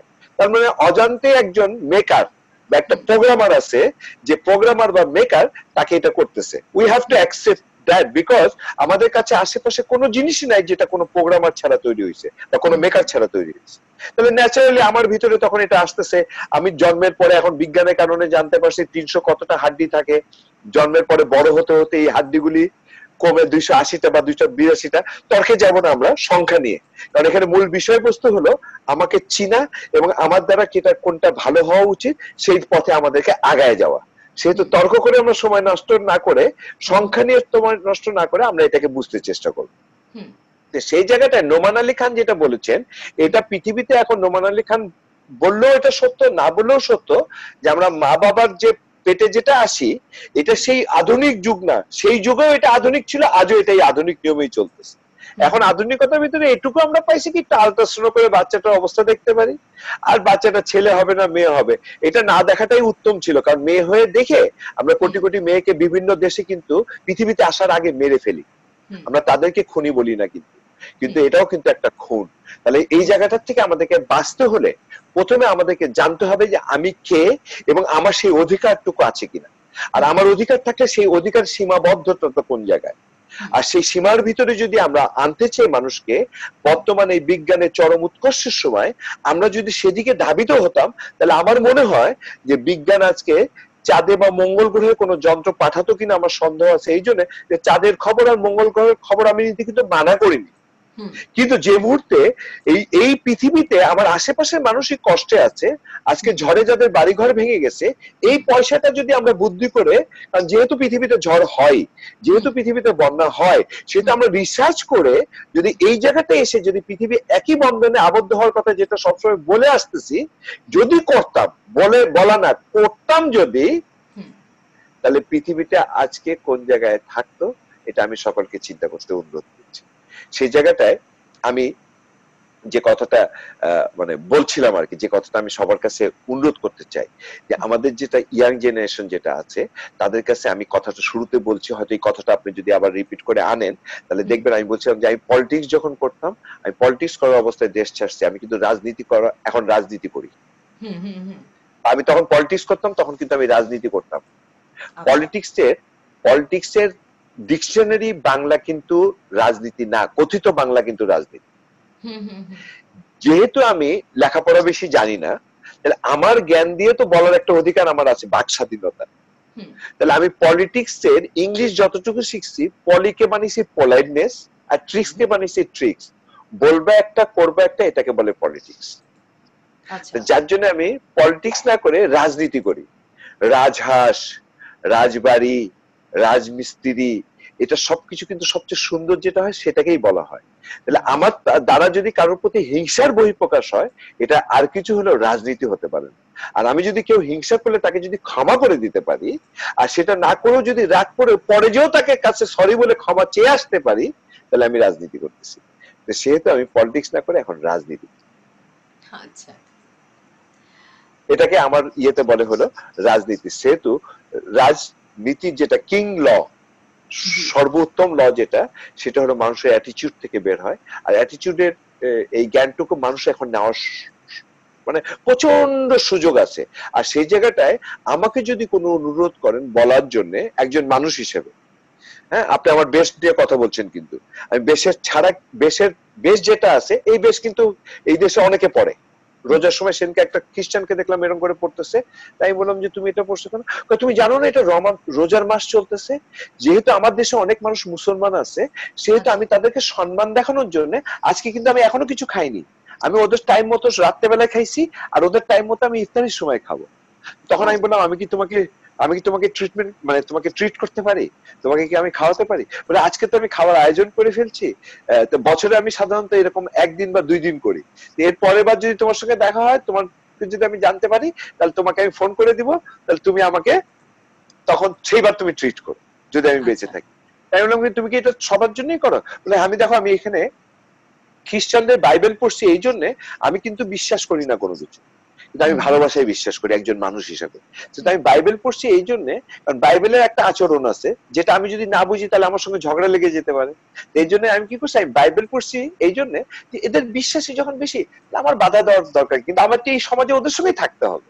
হুম হুম যেহেতু আমাকে ওদের সঙ্গে থাকতে হবে, তো সেহেতু আমি যদি বিশ্বাস নাও করি, ওদের সঙ্গে বাস করতে হলে ওদের কিছু নিয়ম কানুন জানলে আমি কখনো ওদের উপরে ওই নিয়মটা আমি জানি দেখে ও করলে আমার পছন্দ না হলে আমি রাগ করবো না, এই জন্য, কারণ এটা তো ওর নিয়ম।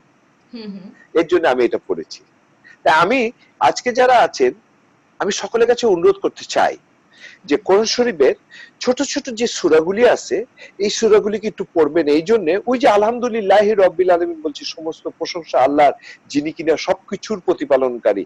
এখন 1 2 করে যদি আমরা যা খাই, যা দেখি, গাছপালা সবকিছু যদি ব্যাখ্যা করতে চাই, এটা আমার সঙ্গে আপনি বসতে হবে আরো 7 ঘন্টা বা 10 ঘন্টা সময় নিয়ে, আমার মতো একটা মূর্খ মানুষের সঙ্গে। একজন লেম্যান যে কিনা এত বেশি জানে না, তার সঙ্গে আপনার এই গল্প আমি চিন্তা করতে, যে ট্যাক্সি চালাতে, যে যেগুলো ডিসকভার করছি, মানুষের সঙ্গে মিশতে, যে যেসব আমি অর্জন করেছি, সেই অর্জনটাকে কি করে আমি বাংলাদেশে এসে, যেহেতু আমি বাংলাদেশে খাওয়া দাওয়া করছি, যেহেতু বাংলাদেশে আমার নাভি পড়েছে, এই ঋণটা শোধ করার জন্য আমি বাংলাদেশে এখন এসে বেশি সময় ব্যয় করি। এটা আমার বোর সঙ্গে বিয়ার পূর্বে কথা ছিল যে আমি আমার দেশকে কিছু দিতে চেষ্টা করব। তো তখন সে বলেছিল হ্যাঁ, কিন্তু পরে একটু মতানৈক্যের কারণে এটা একটু সময় নিছে। কিন্তু সে আমাকে আজকে হেল্প করতে করতে এমন একটা জায়গায় আসছি যে সবাই মনে করে যে আমি মনে হয় যে আমার বোর সঙ্গে ছাড়াছাড়ি হয়ে গেছে, এর জন্য আমি বাংলাদেশ আবার এখানে এসে সবাই মনে করে যে আমি আবার বাংলাদেশে মনে একটা বিয়ে করছি, যার জন্য। আসলে আমার বউ আমার বই রয়ে গেছে, তার ভালোবাসার কারণে এই সুন্দর কাজগুলি আমি করার সুযোগ পেয়েছি। সব বউ তার স্বামীকে এটা করতে দিতে চায়, কিন্তু স্বামীরা আমরা মিথ্যা কথা বলতে বলতে বলি একটা করি একটা, যার কারণে ওইটা ধরা পড়ে গেলে বউরা আর বিশ্বাস করতে চায়। তবে বিশ্বাস একবার ভঙ্গ করলে পরে বিশ্বাস না করাটাও একটা অন্যায় কাজ। সেহেতু আমরা সেই বিশ্বাসের জায়গাটা যদি অর্জন করতে পারি এবং পুরুষগুলিকে দিয়ে এবং সবার সঙ্গে যদি আমরা সেই যার যার যেখানে যেটা প্রয়োজন সেই কাজগুলিকে যদি করায় আনতে পারি, যেমন pen and pencil both right, দুজনেই লেখে কিন্তু কিন্তু পেন যখন লেখে আর পেন্সিল যখন লেখে, পেন্সিলের লেখার সিস্টেম একরকম, পেনের লেখার সিস্টেম আর এক রকম। কিন্তু পেনের দাম বেশি, পেন্সিলের দাম কম। কিন্তু আমার কাছে পেন্সিলটার দাম বেশি মনে হয় এই জন্য, কারণ পেন দিয়ে কোনো ভুল করলে না ওটা ইরেজ করতে গেলে দাগ থেকে যায়, আর পেন্সিল দিয়ে কোনো ভুল করলে ওটা ইরেজ করতে গেলে দাগ থাকে না। যার জন্য আল্লাহ সুবহানাহু ওয়া তাআলা তারপরে যাকে সম্মান করতে বলছে, ভালোবাসতে বলছে, ভুল করলেও তার কাছে ক্ষমা চেতে বলছে, সেটা হলো মেয়ে মানুষ। আর কোন একটা মেয়ে মানুষই তো মা হয়, যার জন্য আল্লাহর পরে স্থান হলো কার? মার। যার জন্য আমার কাছে মনে হয় যে আমরা যে সমান সমান যে কথাগুলিকে বলছি, আমরা যে আলোচনাগুলি করতেছি, সেই আলোচনার জায়গাগুলিতে এসে যদি আমরা সত্যিকার ভাবে নিজের ছবিকে একটু দেখতে চেষ্টা করতাম, তাহলে আপনারা যারা সবচেয়ে শ্রেষ্ঠ জায়গায় আসছেন, আমার মনে হয় যে আপনি ইচ্ছা করে নিচে এসে আমাদের সঙ্গে মিশতে চাইতেন। কারণ আমাদের ইয়েটা হলো একটু অন্যরকম, আমাদের চলাফেরা একটু রাফ, আমাদের আচরণগুলি একটু রাফ। আপনি যতই রাফ করেন না কেন, আপনার ওই কোমল হাতের ঘুষি আর আমার ওই শক্ত হাতের ঘুষি কখনো এক হবে না। হ্যাঁ, তো সেহেতু আপনারা আপনাদের জায়গায় থাকলে আপনাদের ইরেজার দিয়ে যখন ইরেজ করতে থাকেন না, আপনার দাগ থাকে না। স্বামী স্ত্রীতে রাগ করলে স্ত্রী কিন্তু না খেয়ে ঘুমায় থাকে, কিন্তু স্বামীর জন্য রান্না করতে কিন্তু ভুলে না। আর স্বামী কিন্তু বাইরের থেকে খায়া আসে, তখন স্ত্রীর জন্য আনে না, দেখাইতে চাই যে আমি রাগ করছি। এরকম আমি একটা উদাহরণ দিলাম। আবার অনেক স্বামী আছে ওই রাগটাকে উপলব্ধি করে বাড়ি থেকে খাওয়ারও আনে। যে খাওয়ার আনে সে হলো উত্তম। আর এটার মাধ্যমে আমরা ভুলগুলিকে কম কম করে আমরা একটা সুন্দর সমাজের দিকে মানুষ হিসেবে আগায় যেতে পারবো। আর এই মানুষের ভিতরে মানুষ যখন নিজেকে চিনে এবং সেই সুসম্পর্কে সম্পর্কিত হয়, তখন সেই মানুষটাকেই আরবিতে মুসলিম বলা হয়। আরবিতে, বাংলাতে তাকে বলা হয় একজন সুন্দর মানুষ, ইংলিশে বলা হয় তাকে a good gentleman, family man. হ্যাঁ, এই যে কথাগুলি যেটা আসছে, সেই মুসলিম শব্দটাকে আমরা যদি বুঝি এবং আল্লাহ বিভিন্ন ভাষা দিচ্ছে, সেই ভাষার অনুযায়ী যদি মুসলিমের ব্যাখ্যাটা আমরা যদি মানুষের সামনে করে তুলি, তাহলে দেখা যাবে যে পৃথিবীর মেজরিটি মানুষই হ্যাঁ কোনো না কোনো ভাবে এক আল্লাহকে বিশ্বাস করে। সেই জায়গাটায় তার বিশ্বাসের কারণে সে ইমানদার বলে নিজেকে দাবি করতে। আমি তাহলে এই জায়গাটায় আলহামদুলিল্লাহ রব্বিল আলামিনের যে জায়গাটা কথা বলছিলাম, একটা বাচ্চা শিশুর কথা যেটা বলছিলাম, সেই জায়গাটায় যাওয়ার আগে, মানে সেই বাচ্চাটা হওয়ার আগে আমরা যে কারণে যেভাবে আমরা মায়ের পেটে আসি, মাটির থেকে যে তৈরি যে শব্দটা আছে, সেটা আজকে বিজ্ঞানের কারণে জেনেছি। কিন্তু ছোটবেলায় কেন যেন আমার উপলব্ধিত হয়েছে যে মাটির তৈরি, কিন্তু শরীরের ভিতরে মাংস কেন? আচ্ছা, আবার আরেকটা প্রশ্ন ছিল, দুধ খাই মাংস হয় কেমন?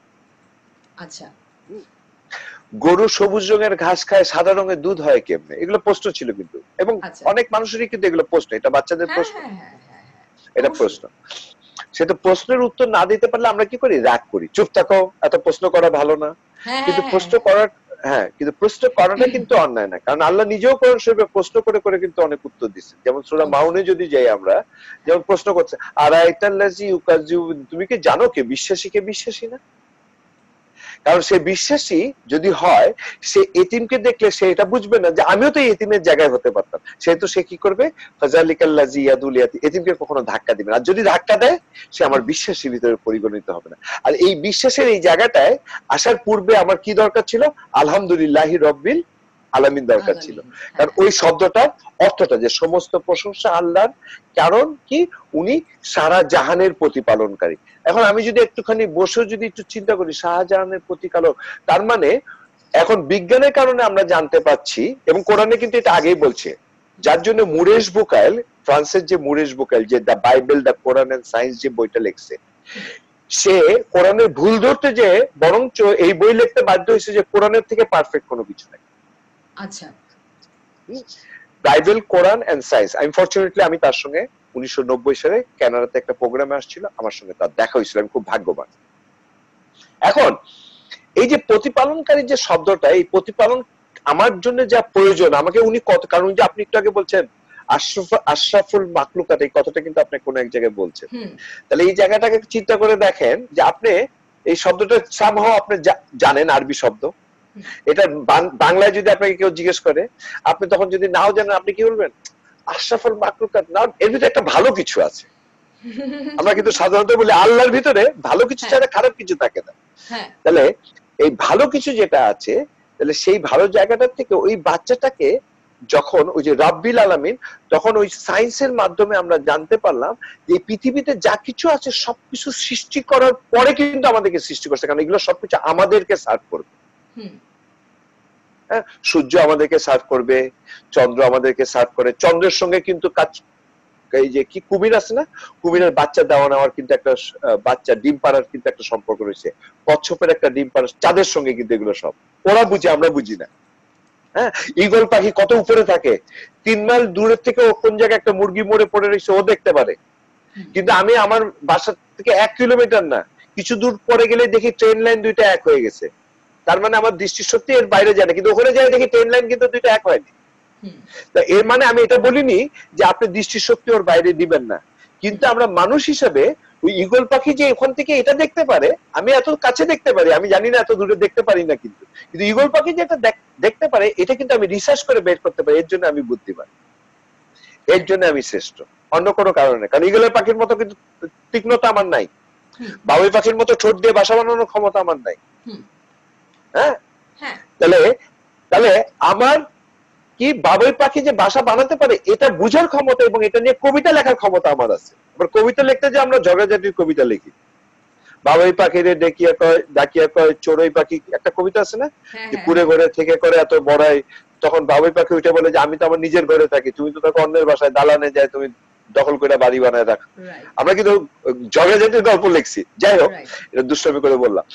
এখন এই বাচ্চাটার সঙ্গে যখন একটা মা বাবা ছোটবেলা থেকে এই গল্প করবে, এই ট্রেন্ডটা কিন্তু আমাদের ভিতরে নাই। কিন্তু এই দেশে কিন্তু এরা কিন্তু বাচ্চারা হওয়ার পরে এরা গডের কে শুকরিয়া দেয়, এবং এখানে কেউ মারা গেলে ওরা আশা করে যে এই লোকটা বেশ, কে কি করছে ওদের হোপ যে এ বেঁচে যাবেই, এটা হলো ওদের আশা।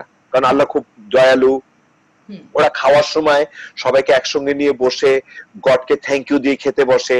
হ্যাঁ, এটা কিন্তু এদের ভিতরে এই ট্রেন্ডটা ছিল। আস্তে আস্তে এটাও কিন্তু কোনো কারণে কেন হারিয়ে গেছে আমি জানি না, তবে এটা হারিয়ে গেলে এখন আরো বেড়ে গেছে এই করোনার কারণ। আপনি একটু আগে বলছেন, কিন্তু করোনার কারণে এখন অনেকেই আল্লাহকে দেখতে পাচ্ছে।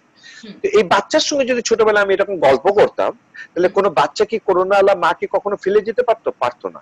তাহলে প্রবলেমটা কোথায়? আমাদের। আর আমাদের প্রবলেম কোথায়? আমাদের মসজিদে বসে যখন খুতবা দেওয়া হয়, আমাদের মসজিদে বসে যখন আলোচনা করা হয়, ইমাম সাহেবরা অবশ্যই জ্ঞানী, কিন্তু ওনার আলোচনার ক্ষেত্রে যে জায়গাটায় বসে আলোচনাটা, আমার কাছে এটা আমার উপরে কেউ রাগ করবে না, আমি সবার উপরে শ্রদ্ধা রেখে কিন্তু কথা বলতেছি, যে 90% লোক জুম্মার দিনে আসে কোনো ফেসবুক স্ট্যাটাস ছাড়া, কোনো টুইটার ছাড়া, শুধু আজান শুনে যারা আসে, তারা কি আজানের অর্থে আমরা ইমাম সাহেবরা ওখানে খাড়ায় তাদেরকে বুঝাতে পেরেছি, নাকি আমরা শুধু তাদেরকে বকাবকি করতে পারছি? আপনারা এখনো সূরা ফাতিহার অর্থই জানেন না, আপনারা এই সুবহানাল্লাহ বলতে এখনো শিখেননি, তাহলে শিখাবেটাকে? শিখার জন্য তো আমরা আসছি এখানে। তাহলে আমরা যখন বলি যে আপনি এটা এখনো শিখেননি, তাহলে এই দোষটা কাকে দেওয়া হয়? আমরা নিজের উপরে নেওয়া হয়। আমাদের ইমামরা তো এত দোষী হওয়ার কথা না, ওনারা আরো উত্তম, ওনারা আরো সুন্দর। তাই আমি ওনাদের কাছে অনুরোধ করছি, মানুষের সঙ্গে যদি আরো একটু বেশি মিশতাম আমরা নামাজের পরে, তাহলে হতো কি আমরা মানুষের কাছ থেকে এই খবরগুলি আরো ভালোভাবে নিতে পারতাম, ওদের অবস্থা বুঝতে পারতাম এবং সেই কথাগুলি বলতে পারতাম। ওই যে বাচ্চার যে কথাটা বারবার বলতেছিলাম, যে বাচ্চার সঙ্গে ছোটবেলায় বাবা কি গল্প করছে তুমি জানো? কি বাবা? তোমার মা একদিন রাতে দেখে উঠে কাঁদতেছে। কেন? তুমি পেটের ভিতরে হঠাৎ করে খেলা শুরু করছো, লাফালাফি শুরু করছো, মা আর ঘুমাতে পারছিল না। আবার উপর হয়ে ঘুমালে তার আরাম লাগতো, কিন্তু সে উপর হয়ে ঘুমাতে পারেনি। আমি কিন্তু ন্যাচারাল নলেজের কথা বলতেছি। আপনি যদি এটা যদি কোরআন নাও পড়েন, বাইবেল নাও পড়েন, আপনি যদি বিবেক দিয়েও বুঝতে চান, যে কোনো লোক, আমি বিবেক দিয়ে দেখতে বলতেছি প্রথমে, তারপর আমরা গ্রন্থের ভিতরে যাব। বিবেক দিয়েও যদি আমরা দেখি, তাহলে we can see all this pictures. এখন তখন ওকে জিজ্ঞেস করলো যে তখন তোমার মা না এরকম কষ্ট করছে, তারপরে তোমার মা অনেক রাতে খাইছে, কিন্তু খাওয়ারটা তোমার কারণে কি হয়েছে না হয়েছে এটা তো সবাই বলতেও পারে না, বিজ্ঞানও বলতে পারে না। বিজ্ঞান যা বলে তাদের জ্ঞান অনুযায়ী বলে, কিন্তু আরো অনেক কিছু আছে অজানা তাদের রয়ে গেছে। সে যখন বলল যে তোমার মা কি করলো, এই রাতের বেলা উঠে তোমার এরকম কি বমি করে দিছে, সে ক্ষুধার্ত থেকে তোমার জন্য আবার খাইতে গেছে, খাইছে, খাওয়ার পরে সে এত কিছু বমি করার পরে রাত্রি পরে সকালবেলা উঠে প্রথম প্রশ্ন করছে আমার এই বাচ্চাটা কেমন আছে। যেহেতু আমি লাশের সঙ্গে কাজ করি, লাশ ধোয়াই, একটা মা এই বাচ্চা মায়ের পেটে মারা গেছে, সেই মাকে আমি যেভাবে কাঁদতে দেখছি, তখন আমি চিন্তা করছি যে বাচ্চাটা যিনি দিছেন উনি মনে করছেন যে আমি এখন ওনার কাছ থেকে নিয়ে যাব, মনে করেন আমি ভালোবেসে আপনার কাছে একটা কিছু রাখছি, কালকে যদি আমি আপনার কাছ থেকে নিয়ে যেতে চাই, ন্যাচারালি আপনি ভালোবেসে রাখছিলাম তো আপনি একটু ভালোবাসা তার প্রতি জন্মানো স্বাভাবিক, কিন্তু আমি নিয়ে যেতে গেলে আপনার হয়তো একটু কষ্ট লাগতে পারে। হ্যাঁ, তো সেই কষ্টটাই যদি এত হয়, তাহলে যে ভালোবেসে তার কাছে রাখছিল, যে ভালোবাসার জায়গায় আবার নিয়ে গেছে, তাহলে সে কত সুন্দর করে রাখতে পারে। যে মায়ের পেটেই এত সুন্দর করে রাখছে, দৌড়ে ফার্স্ট করাইছে, পানির ভিতর পড়ে গেলে ডুবে যায়, সেখানে পানির ভিতরে সাঁতার সারা আমাকে রাখছে, বিজ্ঞানের কারণে জানছি।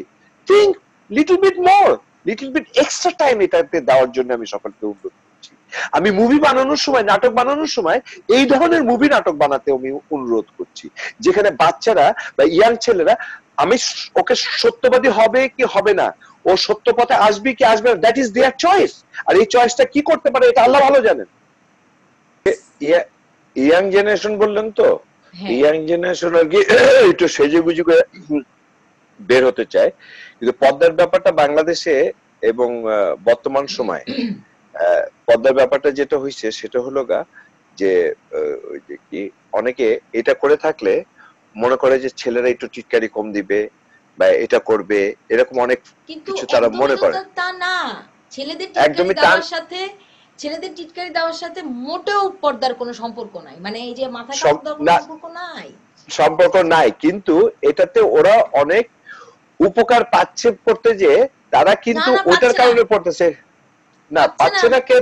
পাচ্ছে না কেন পাচ্ছে না, যেহেতু আমি যদি আগে একজনের প্রেম করার কথা বলে, আপনি একটু আগে বললেন না ফেসবুকে ট্রেন্ড হয়েছে আজকে একটা কালকে আর একটা, তাহলে আমি কালকে যদি পর্দা করেও চলি, তা আপনি কি করবেন, পর্দা হলো একটা মেয়েকেই তো কেউ আবার আঘাত করলো, কারণ সে তো পর্দা আগে করেনি, সে এখন এমন কিছু কইরা পরে পর্দা কইরা ওর কাছ থেকে বাঁচতে যায়, সে উল্টা সে তো কারণ ওই ছেলেটা চিনতে যে, কিন্তু এই যে কাজটা যেটা ছিল এটার পিছনে কোনো কারণ ছিল, সেই কারণটা আল্লাহ সুবহানাহু ওয়া তাআলা যেহেতু বলছে, এটা সম্পূর্ণ ব্যাখ্যাটা আমি যদি দিতে নাও পারি, যেহেতু উনি বলছেন, উনি আমি জানি যে উনি আমার জন্য ভালো ভালো ভালো চান, সেহেতু সেই ভালো জানাটাকে ইয়ে করতে, যে যেমন এখন জাপানিজ ডাক্তাররা বলে, মানুষের শরীরে যে রক্ত চলাচল করে, এই রক্ত চলাচল কিন্তু সারা শরীরে যেটা করে, এই মুখের এই জায়গাটা কিন্তু এটা একটু স্লো মোশনে করে। তাহলে দেখা যায় যে মানুষ যদি সেজদায় যে বেশিক্ষণ থাকে, একটু সময় দেয়, তাহলে এই সময় রক্ত চলাচলটা বেশি করার কারণে চামড়াগুলো, দেখেন আপনি নামাজ করে, তাহলে আমরা কি বলি তাদেরকে, বলে নুরানি চেহারা না, ওই রক্ত চলাচলের কারণে চেহারাটা সুন্দর। তখন আবার বলছে মেয়েরা যদি জানতো ওই জাপানিজ সারাদিন সেজদায় থাকতো, সারাদিন সেজদায় থাকতো। এখন কত হইলো, সেজদার জায়গাটা যাওয়ার আগে, দাদু সেজদার জায়গায় যাওয়ার আগে যার সঙ্গে আমার এই সম্পর্কটা, সে আল্লাহকে নিয়ে আমি অ্যাকচুয়ালি ওই উনি যে আমাকে একটা সুখটা, দাদু ইউর স্মার্ট, মানে আমাদের বাচ্চা ছেলেপেলেরা যারা আছে না তারা অনেক স্মার্ট, আমাদের মারা না ভালোবেসে কিছু কথা বলে, সেখানে ওই যে আছে না, চা যখন বানায় চা পাতিকে ছেঁকে তারপরে কিন্তু চা খাই, আমাদের মারা কিন্তু ভালোবেসে যে কথাটা বলে ওটার মূল্য আমি অতটুকু দিতে পারবো না, কারণ আমার মারা জানেন যে বাংলাদেশে যখন রাত, কানাডাতেও তখন রাত।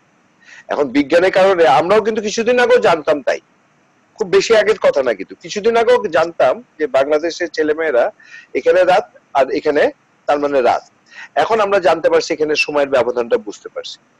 তবে আমার মা যদি এটা জানতেন যে রাসূল সাল্লাল্লাহু আলাইহি ওয়াসাল্লাম বলছেন ইতিকাফে, আমার মসজিদে বসে যদি তুমি ইতিকাফ করো, মানে ওনার মসজিদে নামাজ পড়লে তো একটা আলাদা একটা ইয়ে আছে, কেন আছে এটার উত্তর, কারণ এটা আল্লাহ ভালো, কারণ যেহেতু ওনার মুখ থেকে আসছেন, উনি যেহেতু ওই যে 100 এর ভিতরে কখনো মিথ্যা কথা বলেননি, 100 এর ভিতরে 1 নম্বরে আছেন, উনি বলছেন আমার মসজিদে 1 মাস ইতিকাফ করার থেকেও উত্তম যদি তুমি কোনো মানুষের দুঃখকে দূর করতে যাও, হ্যাঁ, ইতিকাফ থাকা অবস্থায় যে যদি দুঃখ দূর করে আসো বা কাউকে যদি তুমি সাহায্য করতে চাও, তাহলে 1 মাস ইতিকাফ করার থেকেও এটা উত্তম।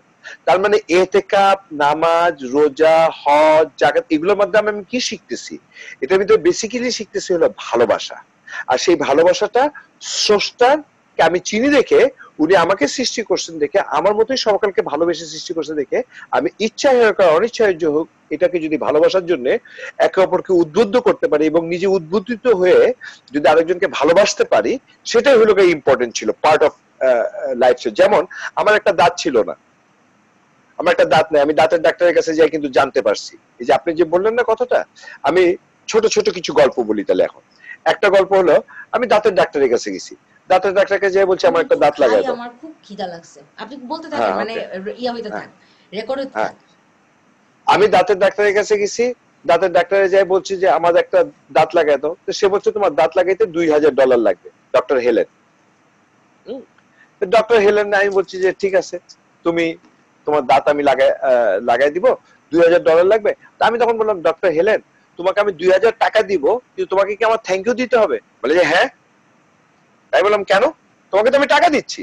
বলে আমার এই ব্রেনটা যদি স্রষ্টা না দিত, তাহলে তো আমি স্রষ্টা দিয়ে দাঁত বানানো শিখতে পারতাম না। সেহেতু আমি তোমার 2000 টাকা নিচ্ছি, কিন্তু আমি ব্রেনটা দিয়ে যে কাজ করতেছি, এই থ্যাংক ইউটা আমাকে দেওয়া মানে ব্রেনটাকে দেওয়া, আর আমাকে দেওয়া মানে আমি আবার তাকে ধন্যবাদ যে তুমি আমাকে ব্রেন দিছো দেখে আমি সুন্দর কাজ। তাহলে তোমাকে আমি এক কাজ করবো, $2000 না, $2,00,000 দিব। What, are you okay Ali? I know you long time, তুমি তো জানি একজন বুদ্ধিমান লোক, তুমি এরকম পাগলের মতো কথা বলতেছো কেন? তুমি $2,00,000 দিতে চাচ্ছ কেন? $2,00,000 আমি এই জন্য দিতে চাচ্ছি, তুমি আমাকে একটা অরিজিনাল অনুভূতি আলা দাঁত লাগাই দিবা। তখন ও বলতেছে ইট ইজ ইম্পসিবল। তখন আমি বললাম যে ঠিক আছে, তাহলে তোমাকে দাঁত না লাগায় আমি $2,000 কাউকে দিয়ে দেবো আর থ্যাংক ইউ দিব, যে উনি যখন চাইছে আমার একটা দাঁত নাই, থাকুক এরকম। যাই হোক, আমি ওনাকে এই কথাটা বলার অর্থ ছিল এই যে তোমাকে যে ব্রেন দিচ্ছে, তুমি এই কথাটা বলে আমাকে তাকে থ্যাংক ইউর কথাটা যেটা বললা, তার মানে তোমার আশেপাশে যা কিছু আছে সেটার মূল্য তুমি দেওয়ার কখনো ক্ষমতা রাখো না।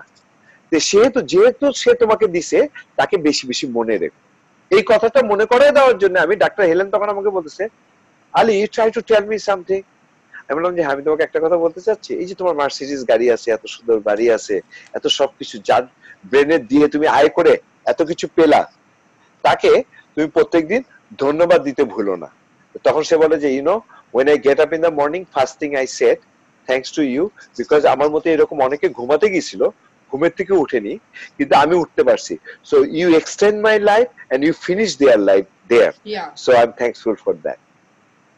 এটা হলো এরকম ভাবে আমি কিন্তু বিভিন্ন ভাবে আল্লাহকে আরো কাছের থেকে, ওই যে আলহামদুলিল্লাহ রব্বিল আলামিন পড়ছিলাম, ওখান থেকে এগুলো প্রশ্নের মাধ্যমে কিন্তু আরো কাছাকাছি শিখতে পারছি এবং জানতে পারছি এবং বুঝতে পারছি। যেটাই আমি ইয়াং জেনারেশনের সঙ্গে যখন যাই গল্প করতে যাই, তখন তাদেরকে একটা চা খাওয়ায়, চাটা খাওয়ানোর পরে যখন ধন্যবাদ দেয়, তখন আমি তাকে বলি যে আমাকে ধন্যবাদ দিছো, হাতের মালিককে একটা ধন্যবাদ দিও। আই ডোন্ট নো ও স্রষ্টাকে বিশ্বাস করে কি করে না, কিন্তু আমি এটা বিশ্বাস করি যে ওর ব্রেন যেটা আছে, ওই ব্রেনে আমার সঙ্গে লজিক দিয়ে যদি কথা বলে, কিছুটা চিন্তা করার সুযোগ পাবে। বলে হাতের মালিককে ধন্যবাদ মানে, দেখো এই হাতটা দিয়ে কত রকমের কাজ করো, তাহলে তুমি কখন কোন কাজ করবা সেই প্রোগ্রামটা এসে যদি হাতের সঙ্গে যদি অ্যাডজাস্ট না হতো, তাহলে তুমি একটু আগে মনে করো হাতুড়ি দিয়ে কোনো লোহা ইয়ে করছো, লাগাইছো, সেই একই শক্তি দিয়ে যদি কাপটা ধরতো তাহলে কি হইতো? কাপটা ভেঙে যেত। ও বলে আরে তাহলে তো কাপ ভেঙে যেত। তাহলে তোমাকে আমি এক কাপ চা খাওয়াইছি 5 টাকা দাম, এটার জন্য যদি তুমি আমাকে ধন্যবাদ দাও, রং চা দেখতে কোকের মতো, তাহলে এটা কোক না চা? যে জিহ্বা তোমাকে পার্থক্য করে দিল, যে হাত তোমাকে ধরতে সাহায্য করলো, যেটা ভিতরে যে কোনো কিছু সুইচ টিপ দিল না, সে তার মতো করে রিসার্চ করে এটার ক্যালোরি সৃষ্টি করবে, shouldn't you give that maker a thank you? তখন বলে যে হ্যাঁ, এটা তখন একটা চিন্তা করার বিষয় বললেন দাদু। হ্যাঁ, so that is the way আমাদের ইয়াং জেনারেশন এগুলো চিন্তা করে অনেক কিছু বের করে আনছে।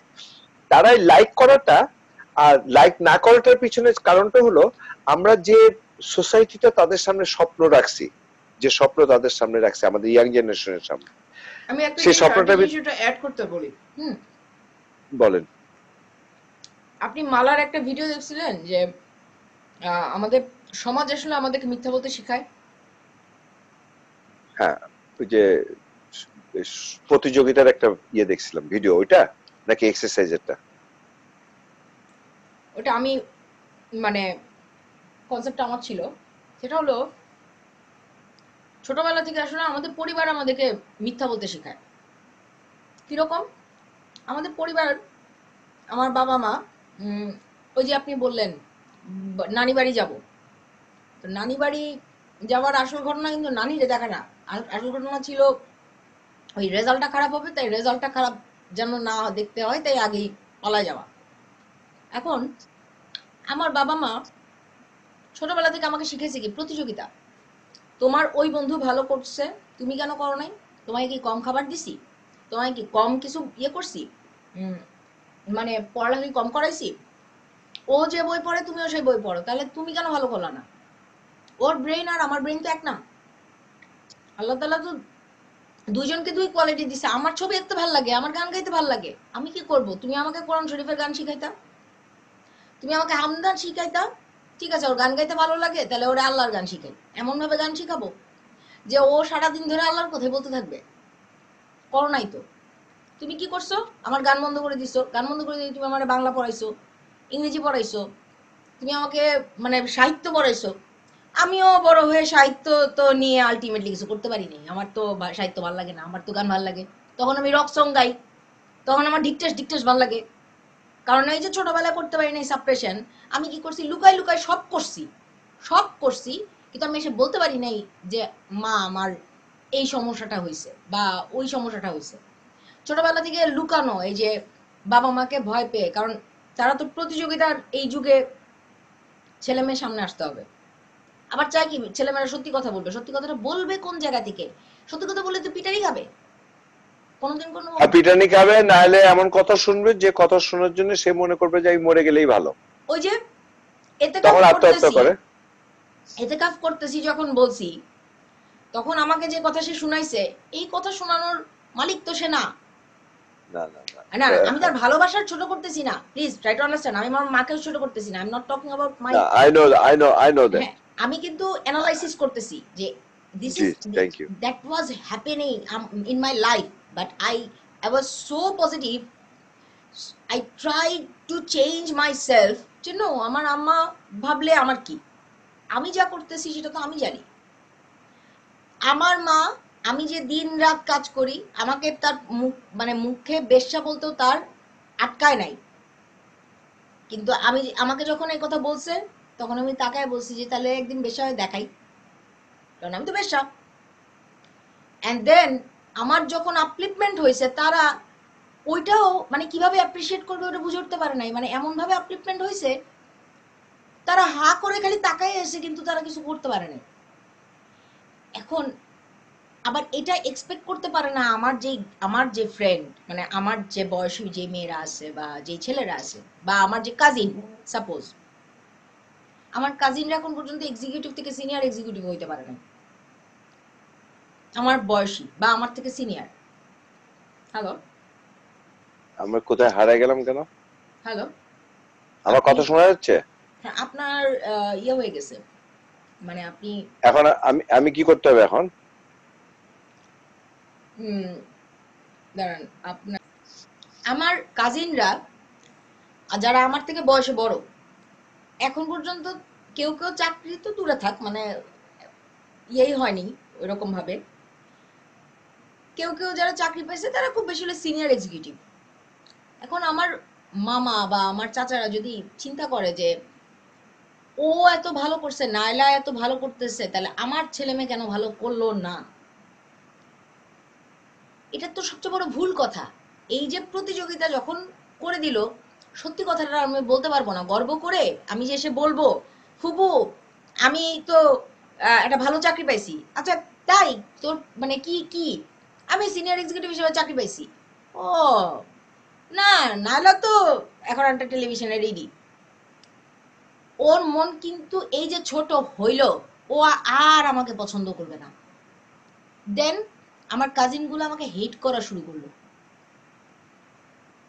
এই হেট্রেড কারা তৈরি করে? আমাদের বাবা মা তৈরি করে, আমাদের পরিবার তৈরি করে, আমাদের সমাজ তৈরি না না, করে। এই যে যেটা আপনি বলতেছেন না নাইলা, আমি জাস্ট আপনাকে একটুখানি হেল্প করি নাইলা। আপনি যেটা সেই জায়গাটা থেকে কিন্তু আমিও কথা বলতেছি। আমাদের যেটা আমি বিদেশে এসে পাইছি, এদের কেউ ইঞ্জিনিয়ার হইলো না, কেউ ডাক্তার হইলো না। যেমন স্টিভ জবস, হুম স্টিভ জবস কিন্তু একজন পালন বা একটা পালক পালক সন্তান। হুম হুম ওর হুম বাপ মা ছিল কিন্তু ওকে পালক করছে, মানে একজন হুম দিছিল তাকে। কিন্তু যে বাপ মা তাকে দিয়ে গেছিল, তাদের শর্ত ছিল যে কি ইউনিভার্সিটিতে পড়াবা।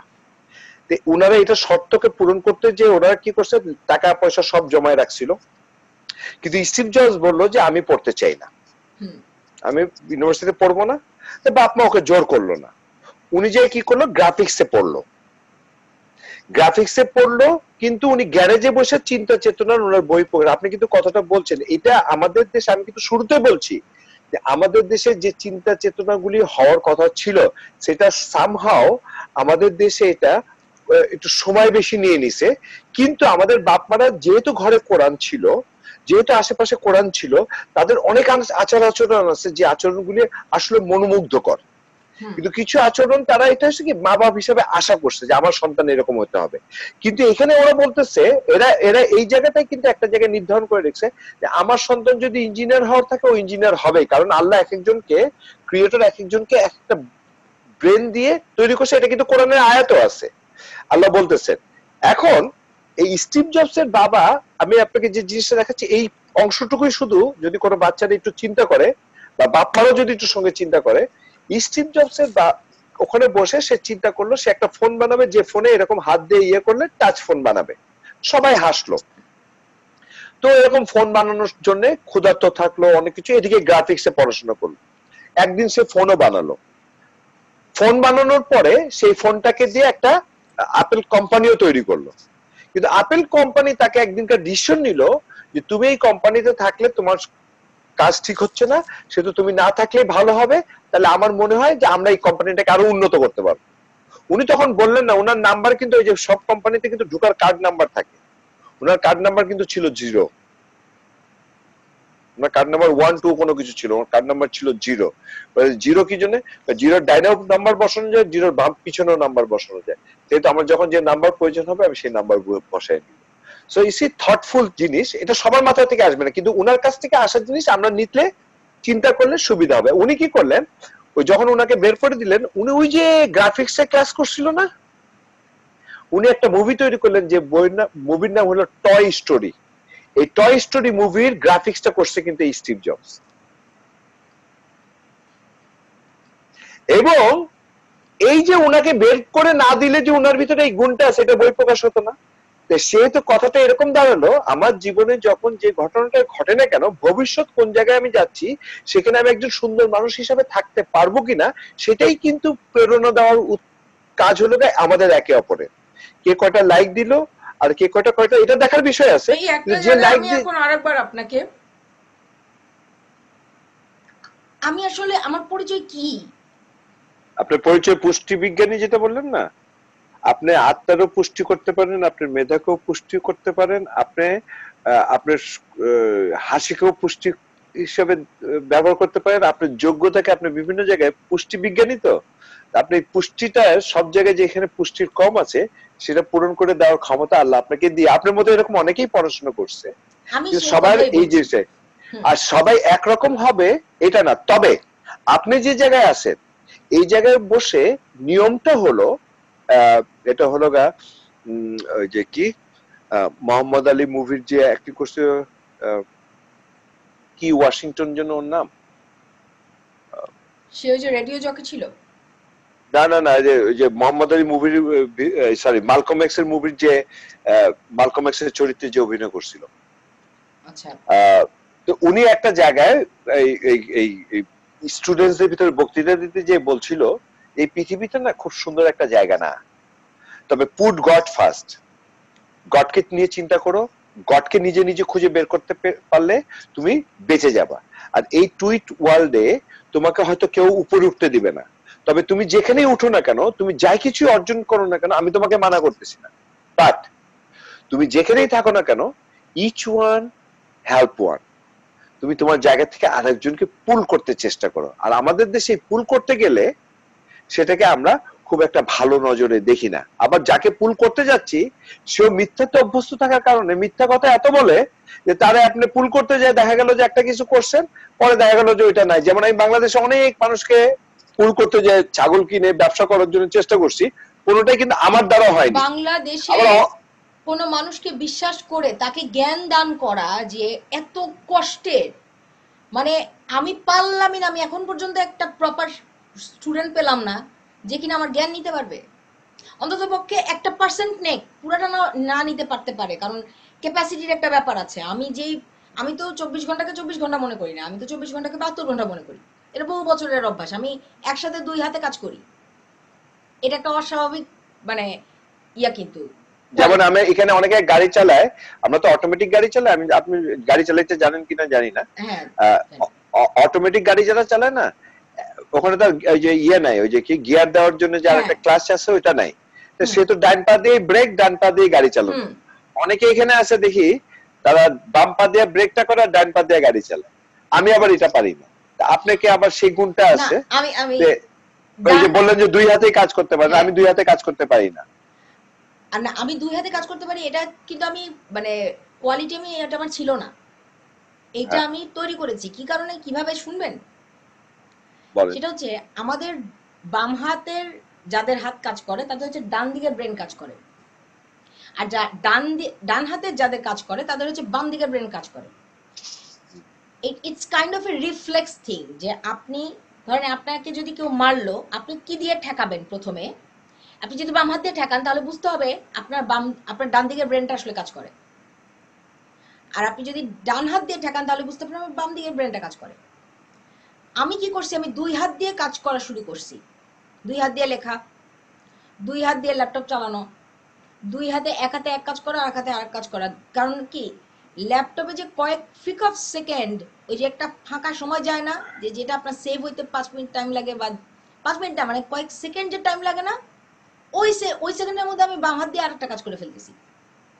আমি দুই রকম কাজ করতেছি একসাথে। দুইটা আমার অলওয়েজ, আমার আশেপাশে 3টা ল্যাপটপ থাকে, মানে 3টা কম্পিউটার থাকে। 3টা কম্পিউটার দিয়ে কিন্তু আমি 3 রকমের কাজ করি। এইটা অস্বাভাবিক আমি বলতেছি, কারণ এইটা অস্বাভাবিক, অস্বাভাবিক আপনি যেটা বলছেন, আপনি নিজেই কিন্তু অস্বাভাবিক বলতেছেন, আবার আপনি নিজেই কিন্তু একটু আগে বলছেন যে জায়গাটা আমি আপনাকে হেল্প করতেছি সেটা হলো, আপনি বলছেন যে আল্লাহ কিন্তু এক একজনকে একটা মেধা দিয়ে সৃষ্টি করছে, এটা অস্বাভাবিক না, আপনাকে এই মেধাটা দিছে, না, আপনি আল্লাহ এটা আমাকে চেষ্টা। মেধা দিছে অন্য জায়গায়। আল্লাহ আমাকে হলো ধৈর্য দিয়েছেন। আল্লাহ আমাকে মানে একেবারে একাগ্র চিত্তে একটা জিনিস নিয়ে সারা দিন রাত পড়ে থাকার মতো ধৈর্য দিয়েছেন, যে কারণে আমি যখন একটা চিন্তা করি এটা আমি করেই ছাড়বো, ওটা আমি করেই ছাড়ি। হবে মানে হবে, আমার কাছে না বলে শব্দ নেই। কেন হবে না? আবার না হলেও ওটার ভিতরে আপনার বিশ্বাস যে এটা থেকে ভালোটা কিছু হচ্ছে। এটা থেকে আরো ভালো কিছু হবে, এটার জন্য আমি আবার অপেক্ষা করি। আর এটা তো তাই হয়নি, না? তার মানে ভালো কিছু হবে। রাইট। এবং ওই যে ভালো কিছু হবে বলে যে আরো ভালো কিছু চলে আসে, এটা আমার কাছে অবশ্যই আল্লাহ তাআলার তো একটা রহমত আছে। আবার মনে হয় যে মানসিক একটা প্রচন্ড পরিমাণে বিশ্বাস, একটা কনফিডেন্স, হবে ভালো কিছু হবে। আমার কথাটা অন্য জায়গায়। আমার বক্তব্যটা এবার তাহলে আমি আরেকটু ক্লিয়ার করি। আমি এই যে ধৈর্য নিয়ে যে কাজ করি, যে কথাটা আমি বললাম, এটা কিন্তু আল্লাহ তাআলা মানুষকে বলেছেন যে কোনো কাজ করতে গেলে অস্থির হওয়ার কোনো কারণ নেই, ধৈর্য ধরো, ধৈর্য ধরে কাজ করো ঠান্ডাভাবে। আল্লাহর পেশেন্স, ঠান্ডা মাথা রাখা, সবকিছুই কিন্তু আমাদের সৃষ্টিকর্তা আমাদেরকে মানে তার যেই নীতি, মানে বইটা, ওই বইটা উনি দিয়েছেন। এখানে কোথাও না কোথাও এই কথা লেখা আছেই। আমি হয়তো এত স্পেসিফিক ভাবে এখনো রেফারেন্স দিতে পারি না কোন কোন কথাটা? ধৈর্যের কথাটা, ধৈর্যের কথা কোরআন শরীফে অনেকবার বলা হয়েছে, এবং তাই না? ধৈর্যটা মানুষকে দিয়েই সৃষ্টি করা হয়েছে। হ্যাঁ। ধৈর্য ব্যবহারের কথা বলা হয়েছে। আমরা অনেক সময় বলি যে আমার কিন্তু ধৈর্য রাখতে পারি না, ধৈর্য রাখার কিছু নাই। ধৈর্যটা এবং রাগটা দেওয়া আছে, কোনটা ব্যবহার করবেন কোনটা করবেন এটা যেমন কলা কিনে দিলাম, বাচ্চাকে বললাম কলার ছিলকা খেও না, কলা খেও। হ্যাঁ, তাহলে আমি আপনাকে ধৈর্য আর রাগের জিনিসটা দিয়ে বললাম যে ধৈর্যটা ব্যবহার করেন, রাগটা ব্যবহার করেন না। তার মানে কলার ছিলকা মানে কি খারাপ, দেখে তো খেতে মানা করলাম। রাগ মানে কি খারাপ, আর ধৈর্য মানে কি ভালো, কলাটা হলো ভালো। তো হ্যাঁ। সে তো ধৈর্য দিয়ে সৃষ্টি করেছে, যে ধৈর্য যত বেশি ইনক্রিজ করতে পারে ব্যবহারের জায়গাটায়, ধৈর্য ধারণের শক্তিটা অর্জন করতে পারে, সে তার কাছে তত বেশি। কারণ আল্লাহ সুবহানাহু ওয়া তাআলা ধৈর্যের জায়গাটাকে এই জন্য ভালোবাসেন, কারণ উনারা আমরা সবাই দেখি উনার নিষেধ করা কাজই বেশি করে বেড়াচ্ছি, উনাকে আমরা ধন্যবাদও দিচ্ছি, কারণ উনি এটা বুঝিয়ে দিচ্ছেন যে তুমি আমাকে ধন্যবাদ দিলে আমার কোনো কিছু বাড়বে না, আর না দিলেও কোনো কিছু কমবে না। এই দেখো আমার কত ধৈর্য। সেহেতু তুমি কখনো যদি জীবনে চলার পথে আমাকে পেতে যে ধৈর্য ধারণের মাধ্যমে যদি তোমাকে কোনো কিছু হারাতে হয় আর ধৈর্য ধারণের মাধ্যমে যদি এটাকে আগাতে পারো তো ওটাই করো, কারণ ওটাই হলো বেস্ট চয়েস। এখন এই ধৈর্যের বিষয়টা আমি আরেকটু ক্লিয়ার করি, যে ধৈর্য দিয়ে আমাকে দেখে মনে হবে আমি প্রচন্ড ছটফটে, এবং আমি যেহেতু একসাথে 2টা থেকে 3টা কাজ করি, এই 2-3টা কাজ করা একটা মানুষ মানে হলো সে অস্থির প্রকৃতির। এটা সত্যি কথা, আমি ভীষণ অস্থির প্রকৃতির মানুষ। তাহলে কি করে আমার ধৈর্য থাকে? তাহলে আমি কি ধৈর্য করে কিভাবে? বলছি যে আমার ধৈর্যটা থাকে? আমি যে এই যে 3টা কাজের কথা বললাম, 3 ধরনের কাজ একসাথে করছে, তার মানে সে মানুষ অস্থির না হলে কখনোই 3 কাজ একসাথে করতো না। কারণ করতে তার এক পারতো কাজ না। ভালো লাগে না। তার আসল ঘটনা রাইট, হচ্ছে তার এক কাজ ভালো লাগে না। এই জন্য ভালো সে লাগে না। সে করে কি ফ্রিক অফ সেকেন্ডের বোরিংনেসটা না নিয়ে সে তার সাথে আরো একটা কাজ করে সাপ্লিমেন্ট, যেন অন্য জায়গায় সে আবার মনোযোগ দিতে পারে। তাহলে আসলে কিন্তু আমি অস্থির মানসিক ভাবে, কিন্তু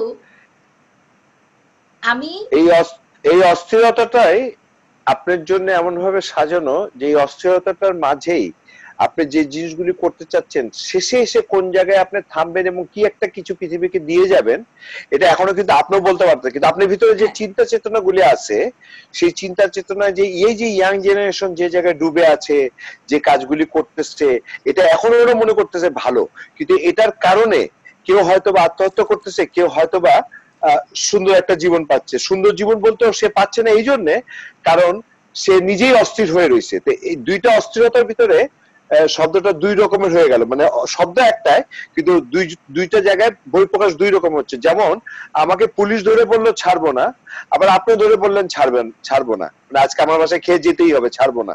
তার মানে দুইজনই বলতেছেন কিন্তু ছাড়বো না, দুইটা ছাড়বো না শব্দ শব্দ এক, কিন্তু মানে মানে মানে আলাদা। এটার মানে হলো আলাদা।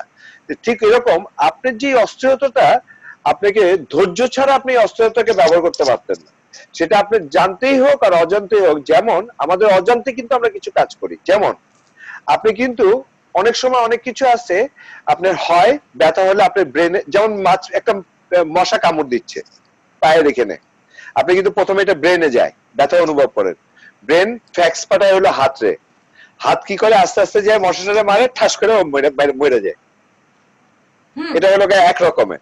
আবার আর এক রকমের আছে এই হাত পায়ের ভিতরে আবার এরকম গুণও দেওয়া আছে যে আপনি দেখেন অনেক সময় এক জায়গায় পড়ে যাচ্ছেন, এটা ওই ফ্যাক্স করে মাথায় যাওয়ার আগে আপনি হাত কিভাবে কি করছেন পরে উঠে বলতেছেন আমার হাতটা যে এরকম ভাবে কেমনে পড়লো আমি জানিও না, আমার পাটা কিভাবে বেড়েকে চলে গেল আমি জানিও না। তার মানে প্রত্যেকটা জিনিসের ভিতরে যে গুণগুলি দেওয়া আছে এই গুণগুলিকে নিয়ে আমি ইয়াং জেনারেশনের কাছে বলতেছি তোমরা আসলেও গুণী। তোমরা যদি এই সমাজে এই সময় এই কঠিন মুহূর্তে এটাকে মানে তোমার বিপক্ষে যাক আর তোমার পক্ষে যাক, সত্যের পক্ষে থেকে মানে ফ্যাক্টসের পক্ষে থেকে যদি কাজ না করো তাহলে সমাজে তুমিও সুন্দর থাকতে পারবে না, অন্যকেও সুন্দর রাখতে পারবে না। আর তোমরাই একমাত্র পারো সেই জায়গায় সকলকে সুন্দর রাখার জন্য। যেহেতু আমরা বড়রা ভুল করে ফেলছি, তার ভিতরে আমিও একজন বড় হিসেবে এই ভুলটা যারা করছে তাদের ভিতরে অনেকেই বুঝছে, হয়তো অনেকে বলতে পারেনি, আমি এসে হয়তো তোমাদের সামনে বলতেছি, সেটা আমার ভুলগুলিকে ক্ষমা করে দিও। তোমরা যদি ভালোটাকে এখান থেকে চিন্তার যে কথাগুলি আছে সেটাকে যদি তোমরা নিতে পারো, আমি বিশ্বাস করি স্টিভ জবসের যে কথাটা বললাম, স্টিভ জবস কিন্তু তারপরে কিন্তু আবার চাকরিতে ফেরত গেছিল, তাকে আবার চাকরিতে ডাকা হয়েছিল তুমি না আসলে। তাহলে সে যদি তার এই জায়গাটাতে এটা বিশ্বাস না করতো যে আমি যেটাই করি না কেন ওই জায়গাটা সুন্দর থাকুক, তার ইচ্ছা কিন্তু ওই জায়গাটা সুন্দর থাকুক আমার যেটাই হোক, কারণ এখানে হুম, এতগুলি মানুষের হুম, ব্যাপার। তো হুম, হুম। সেহেতু আমরা আমাদের জায়গায় আমার কষ্ট হলো অন্যের যেন ভালো থাকে সেই জায়গাটাই যদি আমরা চিন্তা এটা করতে পারি, ইম্পর্টেন্স দিতে হবে। এটাই হলো যে ডানজাল ওয়াশিংটনের যে স্পিচের কথাটা আমি বললাম পুট গড ফার্স্ট, হুম। সেই জায়গাটা সে বলেছিল যে ইচ ওয়ান হেল্প ওয়ান, তোমার যা কিছু আছে তুমি নাও, কিন্তু তোমার যদি বেশি থাকে তুমি আরেকজনকে দিবে না, দ্যাট ইজ অন্যায় সে বলতে চাচ্ছে। রাইট। সেই অন্যায়টাকে আমরা সবাই মিলেমিশে না চলে পারবো না, কারণ সবাই নাইলাবাড়ি হতে পারবে না। আমি জানি আমার থেকে সুন্দর তোমরা অনেকে হতে পারবা, কিন্তু আমি এখন যে কাজটা করতেছি সেই কাজটা হয়তো এই মুহূর্তের জন্য আমাকেই আল্লাহ পছন্দ করছে দেখে আমি এটা করতে পারতেছি। রাইট। সেহেতু আমি গুড বেটার আর বেস্ট কিনা জানি না, তবে আমি তোমাদেরকে ভালোবাসি এই জন্যে, কারণ আমি দেখছি তোমাদের ভিতরে অনেক মেধা আছে, এবং তোমরা এই জায়গাটায় এসে যদি একটুখানি এই জিনিসটাকে নিয়ে চিন্তা করো, যেমন আমি দাঁতের কথা বললাম, দাঁতের অনুভূতি আলাদা, দাঁত একজন আমাকে দিয়েছে। নাকের লোম যেটা আছে, নাকের লোম নিয়ে আজকে সায়েন্টিস্টরা রিসার্চ করতে যায়, দেখছে নাকের লোমটা একটা এমন একটা ফিল্টারিং সিস্টেম যেটা ময়লাকে ফিল্টার করে। তাহলে নাকের লোমটা আমরা যেসব ধুলাবালির জায়গায় যাই, দেখো অনেকদিন আমরা নাক ধুতে গেলে নাকের থেকে কালো কালো ময়লা, কানাডাতে কিন্তু একটু কম বের হয়, কিন্তু এখানেও কিন্তু শুকনা বের হয়, কিন্তু কম।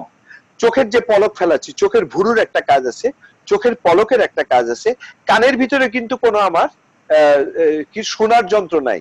তাহলে কে আমার এটাকে ভলিউম বাড়ায়, যখন আমি এই আস্তে কথা বল, তাহলে এটার ভলিউমটা বাড়াইছিল কে? এত কথা জোরে শোনার জন্য। আবার এটা আস্তে কথা বললাম এটা বুঝার জন্য, ওইটাকে আবার ভলিউমটা দিল, ওটাকে সেটটা করলো কে? We must think about this. I want you to think. ফেসবুকে কে লাইক দিল কে লাইক দিল না এটা কিন্তু পরের প্রশ্ন, কিন্তু নিজের লাইক যদি আমি নিজেকেই দিতে না পারি তাহলে কিন্তু আমি হেরে যাব। আমি তোমাদেরকে হারতে মানা করতেছি। আর তুমি হারার জায়গাটা না থেকে যদি তুমি একজন আম বিক্রেতাও হও, তুমি হারবা না কেন জানো? একজন আম বিক্রেতা আম বিক্রি করতে থাকলে ওর পাশ দিয়ে কোনো একজন গরিব মানুষ গেলে ওর কাছে যে যদি বলে যে বাবা একটা আম দাও না, তখন কিন্তু একটা আম একটু নষ্ট হলেও কিন্তু বাকিটা ভালো খাওয়া যায়, সেই আমও কিন্তু দেয়। কিন্তু আমরা যখন রিক্সা থামায় আম কিনি, যারা শিক্ষিত মানুষ তারা কিন্তু আম কিনতে যে, আমার জানা মতে মেজরিটি রিক্সায় থেকে নামার সময় ওই আমার ব্যাগের থেকে বের করে একটা আম তার সামনে কিন্তু কিনছি। তাকে 10 টাকার ভাড়া, 10 টাকার জায়গায় একটা আম সঙ্গে দিয়ে 100 টাকা দেই খুব কমই, কিন্তু ইয়াং জেনারেশন এই কাজটা করে। সেহেতু আমি তোমাদেরকে নিয়ে হোপফুল, এবং নাইলাকে আমি এর জন্য ধন্যবাদ জানাই যে নাইলা এই মুহূর্তে ইয়াংদেরকে নিয়ে ভাবতেছে। তার যে যোগ্যতার কথা বললো সে কিন্তু এটা মানে নিজেকে ইয়ে করার জন্য বলেনি, সে বলতেছে আমার যেটা আছে, আমার এটার মাধ্যমে যদি আমি কাউকে কিছুটাও দিয়ে যেতে পারি, কারণ আমি আজকে কোথায় থাকবো কালকে কোথায় থাকবো আমি জানি না, জানি না, কিন্তু আমি যতটুকু শিখেছি জীবনে, আমি যতটুকু জানি, এইটুকু যদি আমি না দিতে পারলাম তাহলে তো আমার এই শেখার কোনো মানে নাই। কবরে নিয়ে যে লাভ কি? হ্যাঁ, আমার এটা টাকার মতোই, আমার কাছে এই নলেজ আমার কাছে টাকার মতোই। রাইট, থ্যাংক ইউ, বিউটিফুল একটা কথা, বিউটিফুল বিউটিফুল। আমিও কিন্তু এটা দিতে চাই, যদিও আমি অত নলেজ না তোমার মতো না। না আমাদের আসলে পুষ্টিবিজ্ঞানী না, না না না, এখানে ব্যাপারটা হচ্ছে কি পুষ্টিবিজ্ঞানী ব্যাপার না পুষ্টিবিজ্ঞান না পুষ্টিবিজ্ঞানী তুমি শুনো, কিন্তু মানুষের এখন হৃদয়ের পুষ্টতা দরকার আছে, মানুষের এখন দেখার পুষ্টতা দরকার আছে, মানুষের এখন বোধগম্যর পুষ্টতা দরকার আছে, মানুষের এখন তুমি পুষ্টি বিজ্ঞানে যেটা পড়ছো সেটার সঙ্গে এটা কিন্তু সম্পর্ক নাই, কিন্তু তুমি যে জায়গায় বসে আজকে কাজ করতেছো এখানে একটা হৃদয়ের পুষ্টতা দেওয়ার কিন্তু পুষ্টিকর করার জন্য চেষ্টা করতেছো। সেই জায়গাটা আমি বলতেছি তুমি পুষ্টি বিজ্ঞানে পড়ছো, কিন্তু এই শব্দটা তোমার জন্য এখন এত প্রযোজ্য যে তুমি অন্যকে বিভিন্ন জায়গায় পুষ্টি দিয়ে যাওয়ার চেষ্টা করতেছো। এর জন্য তোমাকে ধন্যবাদ। আপনাকেও ধন্যবাদ। তবে আমি যেটা বলতে চাই যে আসলে আমার জ্ঞানটা, হ্যাঁ তুমি এটাকে টাকার মতো, তুমি এটাকে নিয়ে যেতে, এটাকে আমি আসলে টাকাই মনে করি, কারণ আমি যা এটা অর্জন করেছি, যতটুকু করেছি কষ্ট করে, অবশ্যই ধৈর্য নিয়ে কষ্ট করে দিন রাত কেটে, কিন্তু তার মানে এই না এটা আমার নিজেকে ধরে রাখ, মানে শুধু নিজে আমি অনেক জ্ঞানী হব, মানুষকে অনেক বড় বড় কথা বলবো এবং মানুষ এটাতে অনেক আমাকে মানে তালি বাজাবে, আমার প্রয়োজন নাই, আমার তালি বাজানোর দরকার নাই। আমি যতটুকু জানি ওই অতটুকু দিয়ে যদি কোনো একটা মানুষের কোনো উপকার হয় সেটা দিয়েই আমি খুশি, এবং দিন শেষে আমার ওই ভাতের টাকাটুকু হলেই আমি খুব একটা ভালো আছি। আমি ওই খুশির জায়গাটাই হইলো যে taxi driver, taxi university student বলছিলাম না, ট্যাক্সিতে বসে না fortunately all this thing happen একটার পর একটা। যেমন দাঁতের ঘটনাটা বললাম ডেন্টিস্টের কাছে, একদিনকার বৃষ্টির দিনে আমি গাড়ি চালিয়ে যাচ্ছি, অনেক বৃষ্টি হচ্ছে, তো বৃষ্টির ভিতরে আমি একটা ভদ্রলোক আমাকে হাত থামালো, আমি গাড়িটা থামালাম, সে গাড়িতে উঠছে, গাড়িতে যখন উঠছে তখন আমি তাকে বললাম গুড মর্নিং, তুমি কেমন আছো? তো বললো যে গুড মর্নিং, বললো আই এম নট গুড, বৃষ্টি হচ্ছে দেখে I am feeling not good, the rain spoiled my day, so take me there, ও অ্যাড্রেস বললো। তখন বলার পরে ও এনিওয়ে হাউ আর ইউ, আমি তখন ওকে না বললাম এক্সিলেন্ট, এক্সিলেন্ট বলো তো আমাকে, আমি কিন্তু কথাটা বলছি ইচ্ছা করে যে দেখি ও কি বলে। তো বললো যে ও তুমি তো আজকে বৃষ্টি হচ্ছে, গাড়ি চালাবা, বেশি বেশি কাস্টমার পাবা, তোমার অনেক পয়সা হবে, এর জন্য তুমি অ্যাক্সিডেন্ট বলছো। No no no no, I said accident because আজকে এই বৃষ্টিটা হয়ে এই যে গাছের যে বৃষ্টির ট্যাঙ্কিতে, গাছের নিচে যে ট্যাঙ্কিতে পানি কমে গেছিল ওই পানিটা ভরে দিচ্ছে, আর ওটা যদি না ভরতো তাহলে তো গাড়ির গাছের সব পাতায় পাতায় ওই যে কি বায়োলজিস্টরা বলে যে গাছের শিরায় শিরা দিয়ে পাতায় পাতায় পানি যেত না, আর পানি না গেলে তো ও আমার কার্বন ডাই অক্সাইড নিয়ে আমাকে অক্সিজেন দিতে পারতো না। এর জন্য নাম্বার ওয়ান, এই জন্য আমি বলছি অ্যাক্সিলেন্ট, আমি থ্যাংক ইউ দিচ্ছি। নাম্বার টু হলো এই যে শহরে এত ধুলাবালি, আমার যদি সবাই পানি দিয়ে যদি এটাকে ধুইতে হইতো তাহলে কত টাকা লাগতো, কত লোক দিয়ে ধুইতে হইতো। তো somebody doing this favor to me, so that's why I said excellent. Am I correct? তো তখন বলছে I didn't think in that way, actually that is correct. Can I come and sit in the front? তখন আমার গাড়িতে সামনে এসে বললো যে actually we don't have time to think about creator, because if we see the picture behind us তাহলে আমরা দেখতে পারি somebody love us more than we love him, or somebody remember us, somebody taking care of us more than we taking care of his creation. So thank you very much তোমাকে এই কথাটা বলার জন্য। ও যাওয়ার সময় আমাকে একটু পয়সা বেশি দিন নেমে গেল। তো এই যে কথাটার ভিতরে আমি অল্প কথাতেই একটা সুন্দর জিনিসকে শিখতে পারলাম। এই শিক্ষাগুলিকেই আমি এই যে আপনি যেরকম সুযোগ দিচ্ছেন, এরকম যারাই যখন সুযোগ দিচ্ছে, আমি গল্পের মাধ্যমে এই জিনিসগুলিকে মানুষের কাছে পৌঁছে দিতে চেষ্টা করি। আর সেই পৌঁছে দিতে যেই বলি মার সঙ্গে কোনো অবস্থায় খারাপ ব্যবহার করবা না, এই জন্যে যে তোমার জীবনে মা যাই করুক না কেন তোমাকে বড় হওয়ার পিছনে যার কাছে কোনো মোবাইল ফোন ছিল না, যার কাছে কোনো এই স্মার্টফোন ছিল না, যে ফেসবুকের কোনো আইডি ছিল না যার, কিন্তু তার জ্ঞান দিয়ে সে জানতো তোমাকে কিভাবে যত্ন করতে হবে।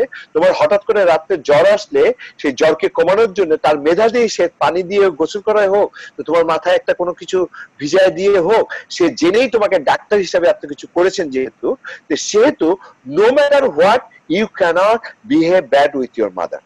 And the same time your father, because তোমার বাবা আয় করছে, সে কক্সবাজার বিভিন্ন জায়গায় দেশে বেড়াতে যেতে পারতো, কিন্তু সেই পয়সাটা বাঁচাইতে কি করছে, তোমাকে একটা ভালো স্কুলে পড়াইছে। আর সেই স্কুলে পড়াতে যে সে ন্যাচারালি আশা করছে যে কেউ ফার্স্ট না হোক আর না হোক তুমি ফার্স্ট হবা।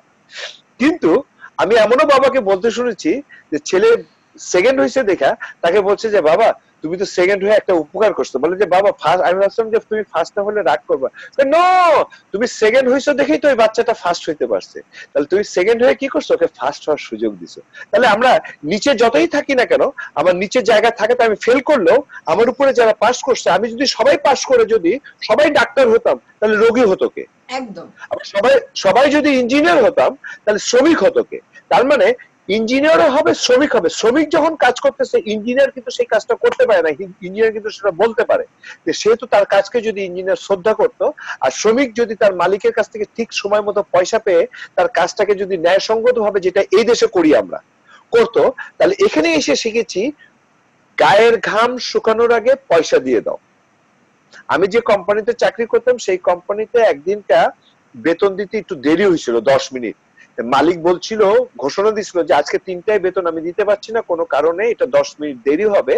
আর সেই 10 মিনিট দেরি হওয়ার কারণে সে পরের সপ্তাহে আমাদেরকে একটা বোনাস দিছিল। হ্যাঁ, তাহলে আমরা এইগুলো পড়তেছি, 4 কোটি মানুষ মসজিদে যাচ্ছি, 16 কোটি মানুষ রমজান রাখছি, ঈদ হবে কি হবে না ঈদের নামাজ নিয়ে তর্ক করতেছি, কিন্তু ঈদের নামাজ আমি পড়লাম কি পড়লাম না এটা নিয়ে কিন্তু আমি তর্কে যাচ্ছি না। পড়তে পারলে ভালো, না পড়তে পারলে কোনো ইয়ে নেই। কিন্তু রোজার যে শিক্ষাটা আছে সেখানে আমরা 8 টাকা তার 20 টাকা নিয়ে তর্ক করতেছি, কিন্তু রোজার শিক্ষা তার 8 টাকা তার 20 টাকা না। 8 মিনিটের ভালো কাজ যদি তুমি করো 20 টাকা তার 20 ঘন্টার জায়গায়, খারাপ কাজের জায়গায় যদি 8 মিনিটে কোনো ভালো কাজ করে কারোর উপকার করো, এটা 8 টাকা তার 20 টাকা থেকেও দাম। এটা আমরা পৃথিবীর শ্রেষ্ঠ মহামানব যিনি রাসূল সাল্লাল্লাহু আলাইহি ওয়াসাল্লাম তার কাছ থেকে শিখেছি।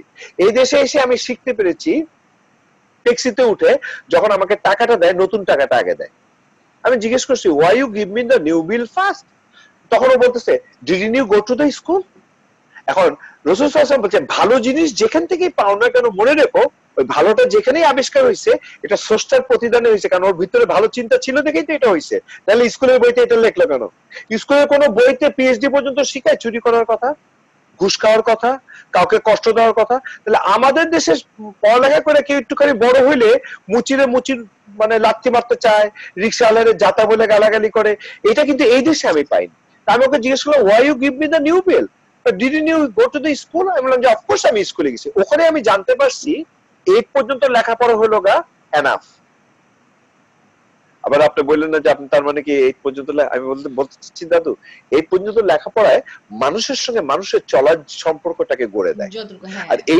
এইটার পরে যে কেউ সায়েন্সের জ্ঞান থাকলে দেখেন সবাই সায়েন্স নিতে পারে না, কেউ আর্টসের জ্ঞান থাকলে সে কারণ সব ধরনের মানুষ সমাজে তো দরকার আছে, বিজ্ঞানেরও দরকার আছে, অবশ্যই। ইকোনমিক্স এরও দরকার আছে, সবাই বায়োলজিস্টেরও সবকিছু দরকার পারলে আছে। তো আর সব কাজ হবে না। আচ্ছা, আম- আবার same time we are interconnected with one another. অবশ্যই। বায়োলজিস্ট যেমন ডাক্তারের সঙ্গে জড়িত, ডাক্তার সেরকম মুচির সঙ্গে জড়িত। তো তখন উনি আমাকে বলতেছে যে আমি স্কুলে পড়ছিলাম, when you give something to somebody give the best one, কোরআনের আয়াত কিন্তু, but he didn't read it from the Quran. বাইবেলেও এই শিক্ষা আছে, গীতাতেও এই শিক্ষা আছে, কি জুদাইজমে এই শিক্ষা আছে, বেসিক শিক্ষার অর্থ ছিল এটা।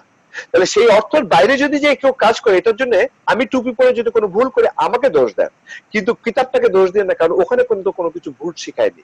কারণ আমার ফোন শিখেছে লাল বটন টিপ দিলে হলো গা বন্ধ, গ্রিন টিপ দিলে হলো গা অন। এখন আমি গ্রিনের জায়গায় যদি লাল টিপ দিয়ে বলি যে ফোন অন হয় না, হ্যাঁ, নাইলা তুমি ফোন অন করতে পারো না, তাহলে তো তখন কি হবে?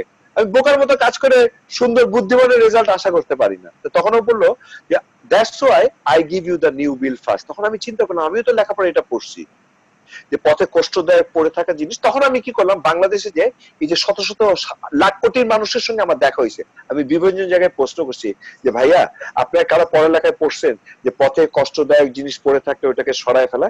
সবাই হাত উঠেছে, তাহলে হাত নামান। এখন কিন্তু কেউ হাত উঠাবেন না, আমার এই প্রশ্নে কিন্তু কেউ হাত উঠাবেন না।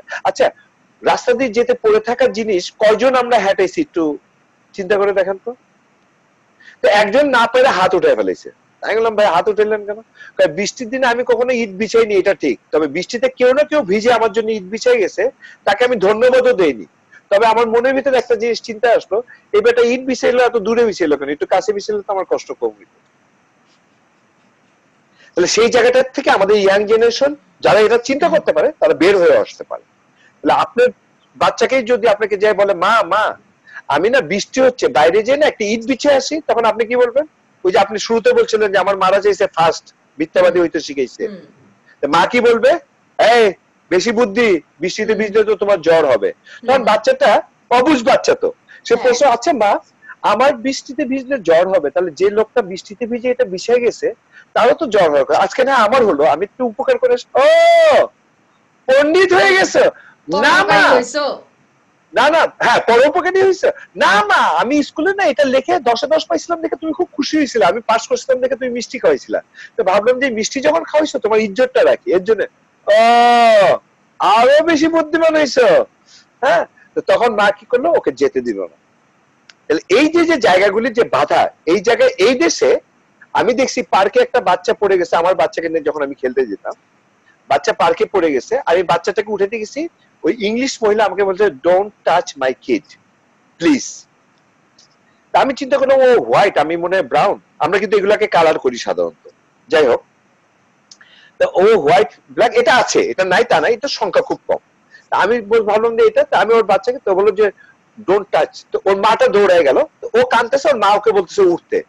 আমি কিছুক্ষণ পরে যখন বললো আচ্ছা বাচ্চাটা, হ্যাঁ বললো যে থ্যাংক ইউ, এটা সবাই বুঝতে চাই না আমরা। তখন বললাম যে আচ্ছা তুমি এটা করলে কেন? বলে দেখো আমি তো সারা জীবন ওর সঙ্গে থাকবো না, ও তো পড়ে গেলে উঠতে হবে, যার জন্য ওকে এখন থেকে শিখাচ্ছে। আমাদের দেশের 90% স্কুলের বাচ্চাদের জন্য মারা এখনো জন্য পয়সা থাকে, এই ম্যাট্রিক পাস করানোর পরে, ম্যাট্রিক পাস করানোর পরে রাস্তায় বের হওয়ার সময় কি করে, ব্যাগটা ঘাড়ের মধ্যে মা নিয়ে তারপরে হাঁটে, এটা কোনো কথা? আমি আমার লাইফে আমার আব্বা একটা মানে মানুষ বটে। উনি একবার মানে এটা হচ্ছে আমার প্রথম জব, যখন আমি ফর্মালি জব শুরু করলাম তখন প্রথম বেতন পেলাম। তো বেতন পাওয়ার আগে আমার তো অফিসে যেতে হবে, তো অফিসে যাওয়ার জন্য টাকা লাগবে, আব্বুর কাছ থেকে লোন করছি। তো আমাকে আবার অফিস থেকে বলেছে তোমাকে পাসপোর্ট করতে হবে, কারণ আমি তার 3 মাসের মধ্যেই আমি তখন দেশের বাইরে যাওয়ার জন্য ওরা একটা প্ল্যান করেছিল এবং আমি গিয়েছিলাম। তো পাসপোর্ট করার জন্য আমার তখন পাসপোর্টের টাকা লাগলো। তো আমি বেতন পাই হচ্ছে 12,000 টাকা, আর আমি আব্বুর কাছে মোটামুটি লোন করে ফেললাম 10,000 টাকার মতো। আব্বু আমাকে 1 তারিখ থেকে ফোন করে, অফিসে অফিসে গেলে তারপরে ফোন করে, কি বেতন পাইছো? তো আমি একদিন 6 তারিখে বিরক্ত হয়ে গেলাম, আমি বললাম আব্বু প্রতিদিন ফোন করে জিজ্ঞেস করতে হবে? আমি তো বাসায় আসবো, আমি যদি টাকা পাই তোমাকে তো দিবই। বলে না বেতন পাইলে কিন্তু দিয়ে দিও। তো আমি বললাম আচ্ছা ঠিক আছে আমি দিব তো। খুব মন খারাপ হলো, আমার আব্বা এত কাইষ্টা, মানে সরি এটা সত্যি কথা, আমার তখন এটাই মনে হয়েছে যে আমার আব্বা এত কাইষ্টা, এত লোকটা এত খারাপ। মানে মেয়েটার প্রথম চাকরি, প্রথম বেতন, সে কি করবে না করবে, মানে তার টাকাটার জন্য সে পাগল হয়ে গেল, তার না হলে কি চলবে না। তো যাই হোক আমার বাবা করলো কি, আমি মানে লোন ইয়ে করলাম, বেতন পাইলাম হচ্ছে 10 তারিখের দিকে। পাওয়ার পরে নিয়ে গেলাম, নিয়ে যাওয়ার পরে আব্বু বললো কি ব্যাপার, বেতন কি এখনো পাও নাই? তো বললাম আব্বু বেতন পাইছি, এই যে নাও। তাকে যখন টাকাটা দিলাম মনে হলো বুকের ভেতর থেকে কলিজাটা কাইটে নিয়ে তারপর আমি আমার বাপের হাতে দিয়ে দিছি। দেওয়ার পরে ধুম ধুম করে ঘরে চলে গেলাম, মানে প্যাকেটে দিয়ে তাকে ধুম ধুম করে আমি ঘরে গেলাম। ঘরে যে আমি হাউমাউ করে কান্না শুরু করলাম। পাইলাম 12,000 টাকা বেতন। মানে তার তখন মানে আপনার বাবার সঙ্গে থাকেন? আমি তো বাবা মার সাথে এখনো থাকি, কিন্তু আমি তো করোনার জন্য বাবা মার কাছ থেকে দূরে। না মানে বলতেছে আর কি বাবা মার সঙ্গে আর কি তখন। হ্যাঁ। হ্যাঁ তো এখনো থাকেন, ওকে থ্যাংক ইউ। তারপরে তো আমার বাবা আমাকে তখন বলে যে, মানে আমি কিন্তু রুমে গিয়ে হাওমাও করে কান্নাকাটি করতেছি। তো আমার আব্বা আসছে কিছুক্ষণ পরে, আম্মু আসছে, কি কান্নাকাটি করছো কেন? আমার যাও এখান থেকে, আব্বু ভালো না, আব্বু তো খারাপ, আব্বু আমার টাকাটা নিয়ে নিল। তো আম্মু বলে যে তো তুমি লোন নিছিলা, তো তুমি তো বলছো তুমি ফেরত দিবা, এখন তুমি ইয়ে করতেছো কেন, কাঁদতেছো কেন? আমার আব্বু আসছে কিছুক্ষণ পরে পিছনে, এসে বলছে কি ব্যাপার, মানে তুমি বেতন পাইলে আমাকে তুমি কোনো কিছু হাত খরচ দিবা না? বললাম, আব্বু আমি তোমার থেকে লোন নিয়ে তুমি দেখতেছো আমার কাছে টাকা নাই, তুমি বলছো আমি তোমার মানে হাত খরচ দিব? তো বলে যে উঠো বসো, তোমার সাথে কথা আছে। বসলাম, কাঁদতেছি, আব্বুর উপর হেব্বি গোসা, খারাপ আব্বু। আব্বু আমাকে বললো শোনো, তুমি আহ, কত টাকা বেতন পাইছো? 12,000 টাকা। 12,000 টাকা বেতন পাইছো, তুমি আমার সাথে লোন করছিলা কত? 10,000, 10,500 মতো। তো লোন করছিলা কেন? আমি বলছি তাহলে আমি কিভাবে যাতায়াত করবো, আমি মানে কাজকর্ম করবো কিভাবে? বলে দেখো, তোমার যত টাকা আর্ন করো তোমার তার অর্ধেক অংশ জমানো উচিত, বাকি অর্ধেক অংশ দিয়ে তুমি চলবা, এবং বাকি অর্ধেক অংশের মধ্যেও তোমার তোমার উচিত তোমার বাবা মার জন্য কিছু দেওয়া। তুমি যখন লোন করে আগেই খরচ করছো, ওই টাকার ভার তো তোমাকেই নিতে হবে, তাহলে আর জীবনে কখনো লোন করবা না, লোন না করলে নিজের মতো ভালো থাকতে পারবা। এবং আমার বাবার ওই কথাটা ওই দিন আমি বুঝি নাই, ওই দিন আমার কাছে মনে হয়েছিল আসলে আমার বাবার লোকটা ভালো না, ছোটবেলা থেকে অনেক স্বাভাবিক। অত্যাচার করছে, মারছে, বকা দিছে, পড়ালেখার জন্য বাজে কথা বলছে, সব সব বাবা সুপার খারাপ ছিল। কিন্তু যখন বড় হয়েছি, বড় হওয়ার পর একটা সময় মনে হয়েছে যে না, আমার আব্বা সেই দিন যদি ওই লোনের টাকাটা সে ওইরকম মানে রুডলি না নিত, তাহলে আজকে আমি মানুষের কাছে সহজে লোন চাইতাম যে আচ্ছা ঠিক আছে আমার একটা টাকা লাগবে প্লিজ একটু ভাই দাও না। আমি কিন্তু লোন চাইতে পারি না কারো কাছে। আমারও একটা এটা একটা স্বভাব, মানে এবং লোন আমি আমি নিজে যতটুকু চাইতে আর্ন পারি না। করব ওই অতটুকু দিয়েই মানে চলার চেষ্টা করি। তবে আমি লোনের ব্যাপারটা যখনই করছি তখনই যার কাছ থেকে লোন নিছি দুই একবার তাকে বলে নিছি যে আমি দিব চিন্তা করে নিলাম, কিন্তু আমি যদি মরে যাই দাবি করতে পারবো না, কারণ আমার লোন দেওয়ার মতো ক্ষমতা কেউ রাখে না। হ্যাঁ, তা হ্যাঁ। আমাকে ওই শর্ত ধরে আমার অনেক কিছু বন্ধু বান্ধব আছে, ভালো বন্ধু বান্ধব, তারা অনেক সময় আমাকে অনেক হেল্প করছে দেখে আমি এখনো কাজ কাম যেগুলো করার করে যেতে পারতেছি এবং চলতে পারতেছি। আপনি বাবার কথা যেটা বললেন, প্রত্যেকটা বাপ মাই এই যে আপনার বাবার যে জায়গা থেকে শিক্ষা নিচ্ছে, আপনি খালি একটা কথা চিন্তা করেন, বেগম রোকেয়ার কথা চিন্তা করে দেখেন, উনি ওই সময় কতটুকু ট্যালেন্ট না হলে উনি ওই সময় ওইভাবে থেকে উনার ভাইদের সাহায্য পেয়ে, বাপ মা চায়নি কিন্তু ভাইদের সাহায্য পেয়ে উনি কতটুকু কোন জায়গায় গেছিলেন। এই যে এক্সেপশনাল যে জিনিসগুলি আছে না, এটা আমরা সবার কাছে আশা করি, এটা হলো আমাদের প্রবলেম। আবার সবার কাছ থেকে যেটা আশা করা উচিত সেটা হলো ভালোবাসা দিয়ে ও যেটা করতে চাচ্ছে সেটা করতে দেওয়া, আর সেই করতে দেওয়াটা আমরা আবার অপমান অপদস্থ মনে করি, কারণ আমাদের সবকিছু জড়াই গেছে দুনিয়াবি স্বার্থের সঙ্গে, যার জন্য আমাদের বাচ্চারা, আমাদের ছেলেপেলেরা ফেম অ্যান্ড মানি এটাকে পেতে যে তারা যে কোনো পথকে বেছে নিচ্ছে। তাহলে কি হবে, আল্লাহ, আমরা কবরে যাওয়ার আগেই যদি তোমরা এটা নিতে পারো তাহলে কি হবে, আমি এটা নিয়ে কবরে চলে যেতে হবে না। আর যদি কবর নিয়ে যাই ওখানে আমি কারোর জন্য ব্যবহার করতে পারবো না।